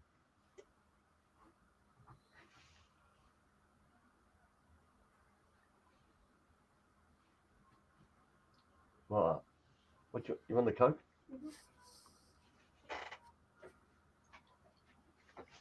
Okay, John Shane just ordered an electric harmonic screen. There we go. How does Andrew Wood end up being Chris Cornell's fucking roommate?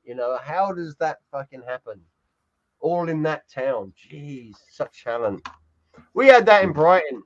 My hometown, there were some bands in my hometown. I remember playing gigs with bands who were coming up in Brighton. We'd all know each other like you do. Right. And I remember watching some bands and some singers go, man, they're so freaking good. And then they just gone, disappear. Just youngsters, you know, we're all young. But some people, you'd see the singers and you're just like, God, what a freaking voice. I think a lot of it is they're too influenced by their, by their gods, you know. People have to have originality in their stuff. Right. I think, you know, blessing with Josh, the fact, I think with our singer, he just sounds like them. He's not trying not to. He just has that voice like that kind of period of people did. Exactly. He's trying to be him. And he doesn't ever want to be. I just freaked out that he's in our fucking band. Trips me out. Hey, I freaked out when you told me. You're like, guess who I'm jamming with? I'm like, no shit. Boy, dude, man. His voice. See you, Kush, man. Happy holidays to you, my friend.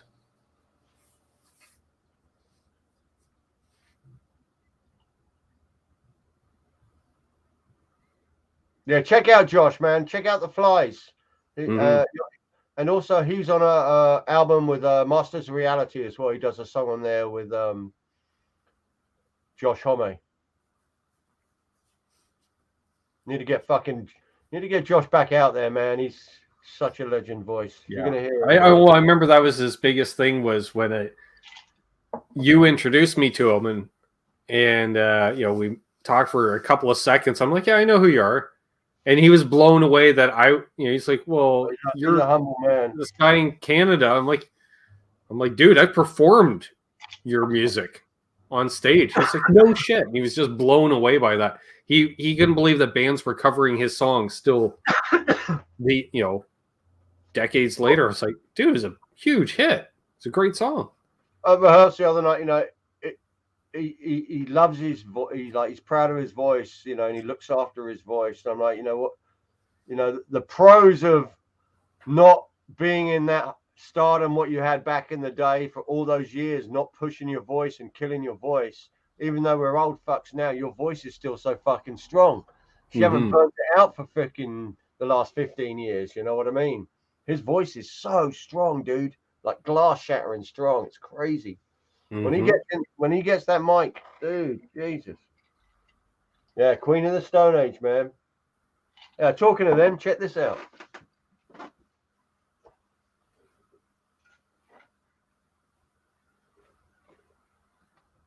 Oh, the biggest fucking amp in the world. Is that a Rage? Decade. Oh. Do you know what that is? No. This is the bass tones and guitar tones for Queens of the Stone Age. Oh, really? Yes, that's the secret weapon, Josh Homme's secret weapon. It was given out some Josh Homme. It was always, everyone always wanted. It was always this secret weapon. And then Josh Homme did an interview about 4 months ago, and he pulled it out and showed everyone. And then the prices of them just rocketed. They went from $50 to $2,000, and they're still up there. Yeah, I scored that for freaking nothing. You don't even want to know. I just like, dude, I'm freaking. The minute I saw that interview, you know what I'm like, Ben. I'm like, where are they? And yeah, down the road, I saw one on for sale, Craigslist, and like within a week, they're upwards of $2,000. That is the beautiful thing, that living where you live, that there is such a plethora of gear. So much gear, but I just want to, I'm a tone tweaker, so I'm like, okay, so apparently this is the Queen of the Stone Age sound, and when he announced it, within a week, there's like people like doing demos with it and putting a ribbon mic in front of it for the bass tones, and it is pure glory. If you play it with a bass and kind of get that horrible farty sound, it's like it's just farting. You put a ribbon mic on it, right? The low end suddenly appears when you record that tone. The low end is suddenly there, and it's so warm and so big, it's freaking mind-blowing. And that is the Queens of the Stone Age low end bass tone was done on one of those. Yeah. And the guitar tone is pure Kinks. Gank, gank, gank, gank. It's that dan dan and dan dan and dan. Yeah. Sure, some people in the chat know about it, but yeah, if you can still scour the pawn shops and find them cheap, they're now like gold dust for recording. So a little tip there, try and find them. Yeah, I was gonna say I used to flip those things for $50 in Yeah, the there you 90s. go. Doug Strong, yeah. Interview with Mark Ronson, that was the one. Yeah. Because there was another guy, the guy, I can't remember his name, he was the producer on that album. He actually divulged that information a couple of years ago on a YouTube video, and it was taken down almost immediately. Mm. And some people saved that clip. But then Josh Homme, a few months ago, he put it out there. So yeah, keep your eyes out for. Dude, the thing's insane. Sounds like crap in the room, but you put a ribbon mic in front of it, and it's an animal. For those recording buffs out there, you want killer bass tones. You want killer bass tones. There it is. We did something similar. Richie and I doing a recording session for Smile Harder years before I joined the band. When they were previously, like their first run, they decided to record a couple of demos, and for the lead on one of the songs, we used this little 4-watt solid state amp with my 67 Telly plugged into it, and all the knobs dined. No kidding. Okay, and it sounded a little buzzy, thin. And Larry, the bass player, of course, Larry's like, "We're not using that.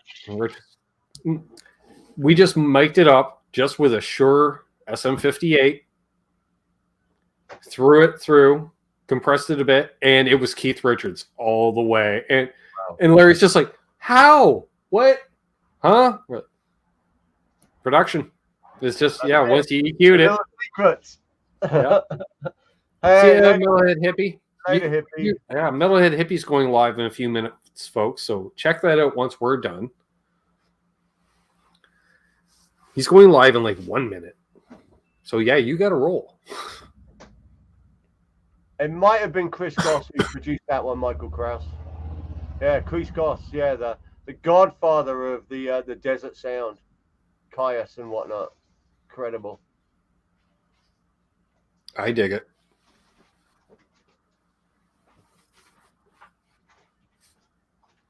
Well, we'll go for a little while longer here, folks. So let's keep this going. Yeah.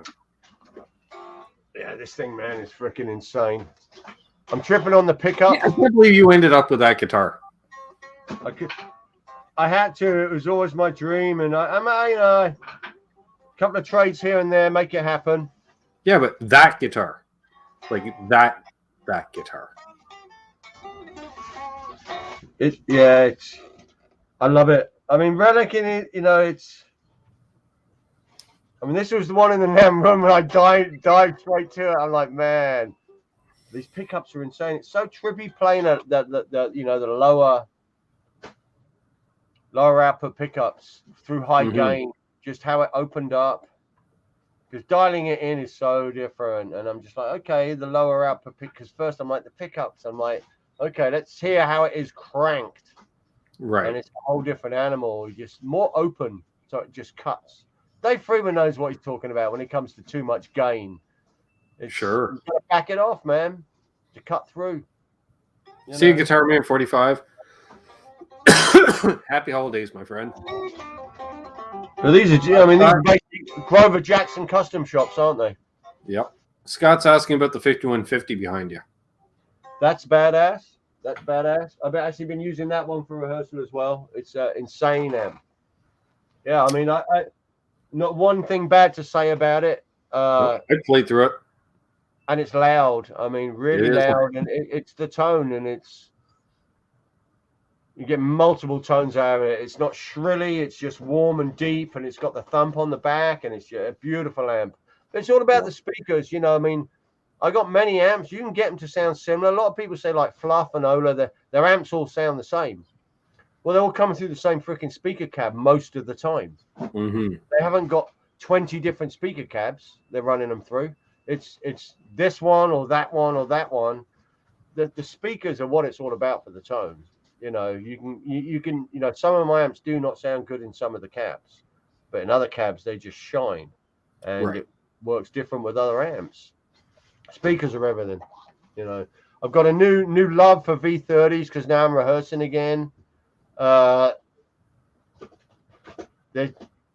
on their own, it's just so different. You know, you can get so much better tones with different speakers if you're just playing by yourself than V30s. Sure. But if you're in the room with the band, no one's going to freaking hear you. Right. You have to have that horrible high, mid, shrill, almost fizz horribleness to cut through, or no one's going to freaking hear you. Especially if you've got my bass player with a freaking Ampeg and 8x10. You know what I mean? Just diming it, shaking the room. So yeah, V30s. But then the greenbacks are sounding pretty freaking good as well. The combo of the two, like I said, I take too much gear to practice. I love it.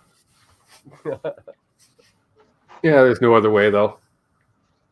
And meanwhile, like say, the guitar player just plugs directly in, basically. Oh, the other guy? Yeah. But he's like, I'm thinking about, selling this and selling that. I'm like, don't even look at my gear, dude. Don't even look at this. I might even bring a blanket so he can't see it, because he's like, he's that plug in. I was jamming a few weeks ago. Plug into the amp with the wah-wah. But we, sometimes we have two wah-wahs going. We totally Kirk Hammett it. Two freaking. I'm like, dude, his wah-wah's going, my wah-wah's going. I'm like, let's flow with it. Who cares? I get it. There was a time Richie and I both used phasers at the same time. The key was to have us synced, because once it was synced, then it was just epically huge. Dude, if it sounds badass, it sounds badass. That's the bottom line. If it sounds crap, turn the freaking wah. But yeah, like I was jamming with some guys last month, and it was the same deal. Like I built a purpose-built pedal board just for the jam, and the other guy shows up and plugs directly into his amp. Hey, nothing wrong with plugging into an amp, but I like delay, I like reverb, and I like modulation. I mean, being dry, I do not like a dry tone. Hey, he was just playing direct into a Blues Junior. I guess a lot of it depends what kind of music you're playing as well, doesn't it? Yeah, and he was just, just rhythm, wanted to do kind of a Grateful Dead, Allman Brothers type thing, and I was like, all right, well, I'm using delays and reverbs and some modulation, and I'll cut through. Because I was saying, when I don't cut through a mix, I always put a chorus on. I'm crazy. I'm a wall of sound. I've got freaking multiple delay. When everything's dropping out for a low section, I'm that soundscape in the background, just like this wash of reverb and delay. Just it doesn't sound like a freaking guitar. You know what I mean? Yeah. I might as well have a freaking keyboard player there. But then when it kicks in, I'm back in. Hobo Roadie says, my kit looks like the back room at the Goodwill store, but there's a variety of speakers. Yeah, we can relate. Yeah, it killed me to just take one amp to a jam. Yeah, SVT, man. Bass head. That's why my guy used a SVT with a 8x10. It's so big, it hurts. It's horrible. But it's so good. Yeah, 8x10. If you're gonna do it, you got to do it. I think I mentioned earlier, Richie got himself a new Les Paul, so he's all hot and horny for Les Pauls right now. Is this a Gibson Les Paul, or is this the other one he got? No, he got a Gibson Studio Burst. Oh, nice. Yeah, it's nice little guitar. Yeah, beautiful. And which is funny because he was playing nothing but Strats when I jammed with him last month. He played nothing but Strats all night. He had brought his Gretsch along, didn't play that. And, of course, his pedal board was basically similar to the last time I jammed with him. He was playing a lot with a rotary speaker, doing organ effects with octaves and shit like that. And yeah, he loves all that, doesn't he? He loves all that, yeah. Oh, yeah. Modulated delays. Heavily modulated delays. Yeah. I think he's using one of those electron-marks, caverns, canyons. I don't know. Right. Whichever the delay one is. Yeah, I just stack different delays on top of each other, and they'll just, in the Helix, it's easy. Boom, boom, boom. Yeah. There are 3 delays. Boom. There you go. And his clean tone is always on as a rat, which with the, the distortion almost off, and level up.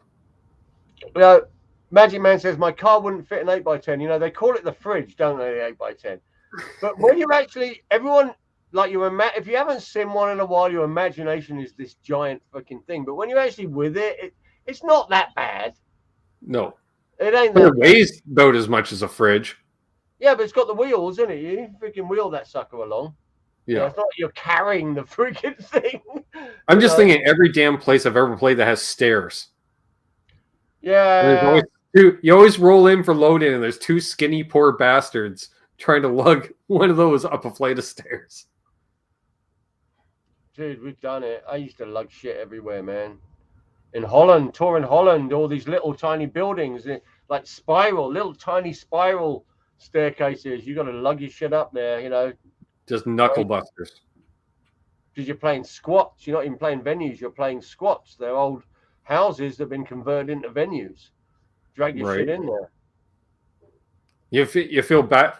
SVTs are so heavy. Yeah, I used to be a roadie for a freaking band, man. God, drugging that. Dude, I used to lug all the gear. SVTs are, SVT 2 Pro, man. So freaking heavy, all tube. Mm-hmm. I mean, that's like 2 cabs in a head. Yeah, 2x15, beautiful. I think you're right. Bass heads in the freaking house. Check it out.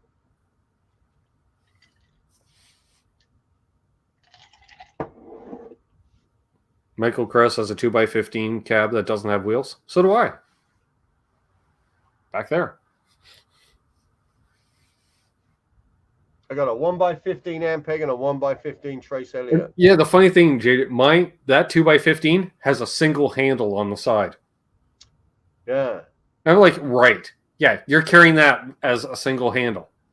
Dude, my Mxr Boogie 2x12 rectifier cab has a little tiny handle on the top. I mean, there's no freaking way. No. I turn that handle off, and you have to manhandle that one. The orange ain't too bad. It's got the 2 handles on the side. I'm tripping right now, though. I'm preferring 2 2x12s than 1 412. Yes, Michael, it does not move. Oh, a JTM 60. Ooh. Wow. Fuck, I love cabs, man. I got too many cabs. I do love a cab. It's amazing what a 112 will do. That little orange 112, that will get loud and it will get big. Lots of bass in that thing. It's crazy for 112. You almost want to try it rehearsal, but I think you forget how loud it is in rehearsal, and you're just like, this thing will just die in there. But on your it'll work. Great tones out of a 112. I've jammed through 112s for years. I gigged with 112s for years. Loud. Yeah. Of course, I got lots of mids too. 2 112s would be sweet. That'd be a nice. Oh yeah, that. When I started doing that in here, running stereo rig in here, opposite sides of the room, and with my B52 over here, and the Fender over on this side, it was great. I used to tour a stereo rig. It was sick. Something about stereo. Now, I'm not saying I hear Lawrence is bringing out a stereo pedal, but oh really? Yep. I think a stereo delay. A mod pedal of some sort, then. It's either a stereo delay or a stereo reverb. I can't remember. Either way, I'm freaking tickled because I've been using his digital delay, and his reverb for months now, and no more spring reverb for me. It's all about the plate reverb. So I'm still yet. I played through Lawrence's pedals at NAMM, but I'm still yet to actually obtain one. I'd like to try one, but yeah. I like to get my pedals for deals, you know. Oh, I hear you. Look for the deal and freaking snap it up. People who don't realize what they've got, but I think LPD owners know what they've got. Yeah, you never see them used, and if you do, they're not no up for one's going to buy an LPD pedal and forget about it, you know what I mean? But other pedals... Well, I know one guy that sells a lot of LPD pedals that he buys, but you know, he doesn't have the best understanding of gear, so I feel bad for him.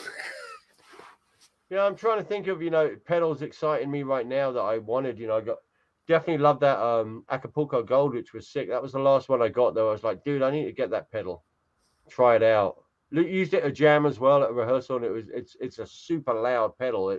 One knob, it's awesome. Can't think of anything else that's like jumping at me right now where I'm like, whoa, love to get I want that. the new. I'd I want the new. love to try the Behringer Fuzz, the SF Fuzz, Right. because that's the clone. That's a clone of something, Color Sound or something. The Boss Fuzz. Is that what it is? Yeah, the Boss Hyper Fuzz. Yeah.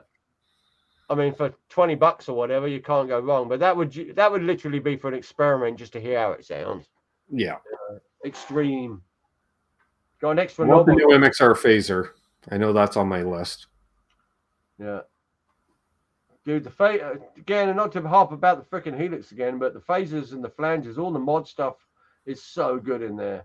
So good. The delays are just, I mean, the reverb, the new dynamic. The reverb and delays are nice. There was some choruses that were all right, but they didn't have a chorus I really liked. All right, not to be a freaking super nerd though, but the rack gear. That, if you want to talk about tone, for some reason there is something so special with rack gear. That IntelliFX, the Rocktron IntelliFX, the reverb delay, it's got the delay reverb setting right now is just so beautiful. It has that warmth to it, which the pedals do not create. I mean, they just don't. Yeah. That rig is so insane. I think that's the one I'd love to take to rehearsal and be actual my jam through rig outside of the triple rec or the EVH. That Mxr Boogie Studio preamp through the power amp with the IntelliFX, pure 80s, early 90s rig sounds mental. It's, you know, Mark. Tom just got another rack delay. I think he's up to 4 rack delays now. Rack delays. Yeah, the rack equipment is insane. And cheap. You can pick up a rack unit for the same price as a pedal. It depends what you want. It depends what rack gear you want, because you want to stay away from certain stuff. Some stuff's good. But the stuff that is the classic stuff, people know its value. You've got to look a bit obscure for people who, again, they've got a freaking pile of rack gear. That rack's sitting in there. Yeah. You get it cheap. That IntelliFX, I got that for $100. Generally, you're seeing them for about $350. You know, that was in a music store, right. And I'm like, well, how much for that? Then he goes, $100. I'm like, done, get it out. You know, when people don't realize what's in there. Sure. You know, other guys, they'd be like, no, dude, that's an IntelliFX. That's $300-400. But we got a store here where he's literally his back area, not to be rude, is full of rack gear. And it's just EQs and freaking compressors and everything. And it's like, I'm like, have you got a Rocktron IntelliFX in there? He's like, freaking take a look. And I looked once, didn't see it. Right. And when I looked the second time is when I saw it. And I'm like, dude, how much for that? He goes, $100. I'm like, get it out of there. Yeah. Can't go wrong, man.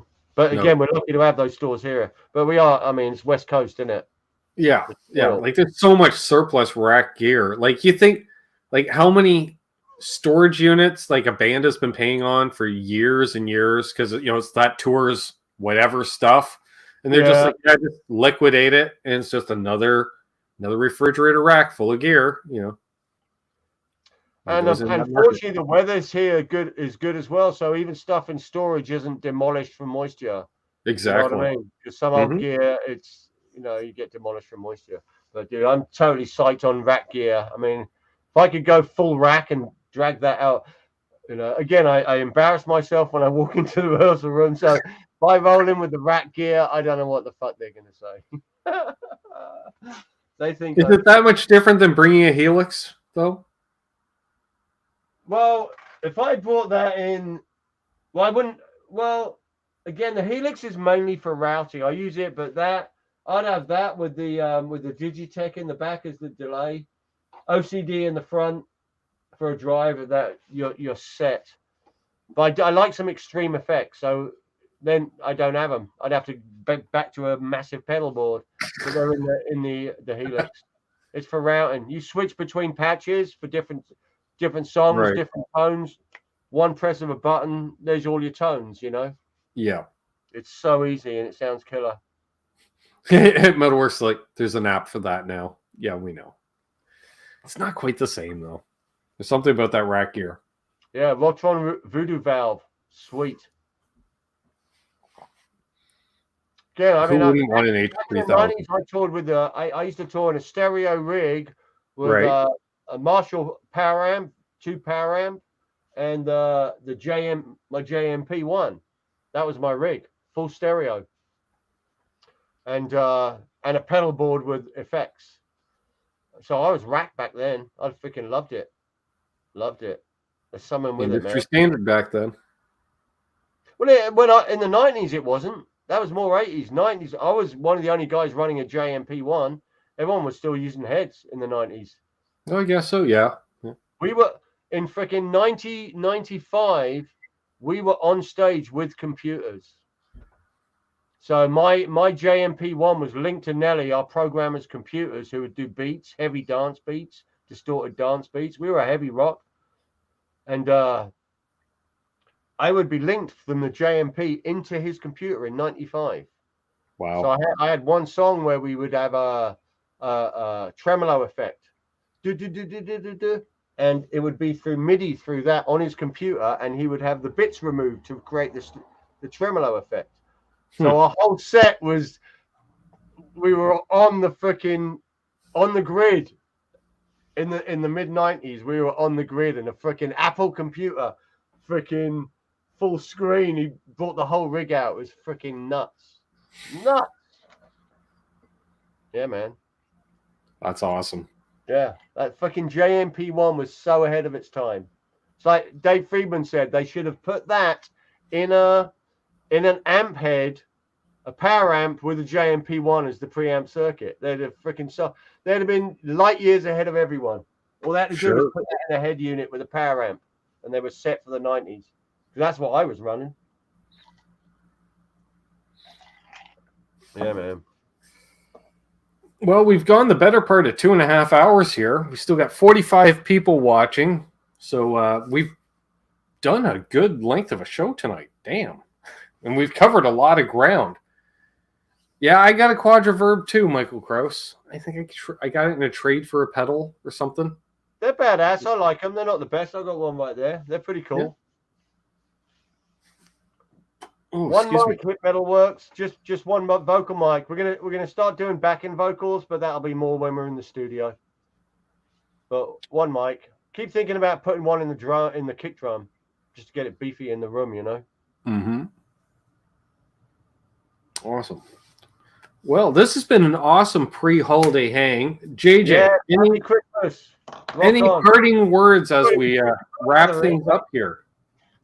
May everyone have a healthy, happy Christmas. I hope you get time to spend with your families.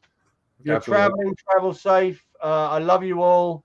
I'm always lurking in the chat. I'll try and be more on it. Again, we're going to be going in the studio early part of January through January and hopefully into February. And I'm going to record the lot and get it on my channel and take you through the whole freaking thing. Let's have some fun with it. Love you all. Rock on, guitar freaks. Awesome. Awesome. I want to thank everybody that tuned in tonight. All you new cats that showed up tonight, really awesome. I hope you subscribe. And all you awesome returning people. Terry with all the links tonight. My moderators for helping out. We got the members and the patrons hanging out here in full force. And thanks everybody that donated in for the... Ben's going to get a new pedal next month, I guess, when the money clears. January. Google, delays. But that's okay. It'll make for a random video in January. Right, just said that. Anyways, happy holidays to all. I hope you all tune in tomorrow night for the Canucks with Guitar staff Christmas party. I don't know. We'll see how that goes. Tom, Terry, my sister apparently. Yeah, myself. Yep. We may even do a NAS Canucks show this week, I think. Especially if Doug gets over the COVID. We'll see. And then we'll get into the holidays, folks. So thank you, everybody that tuned in tonight. As always, hold those doors open. Let that lady in heady in traffic do good things. Good things will happen to you. Why? Doug's wife is real. Love you all. Happy Christmas. Yes. Cheers. Rock on. Be good to each other. And of course, don't litter.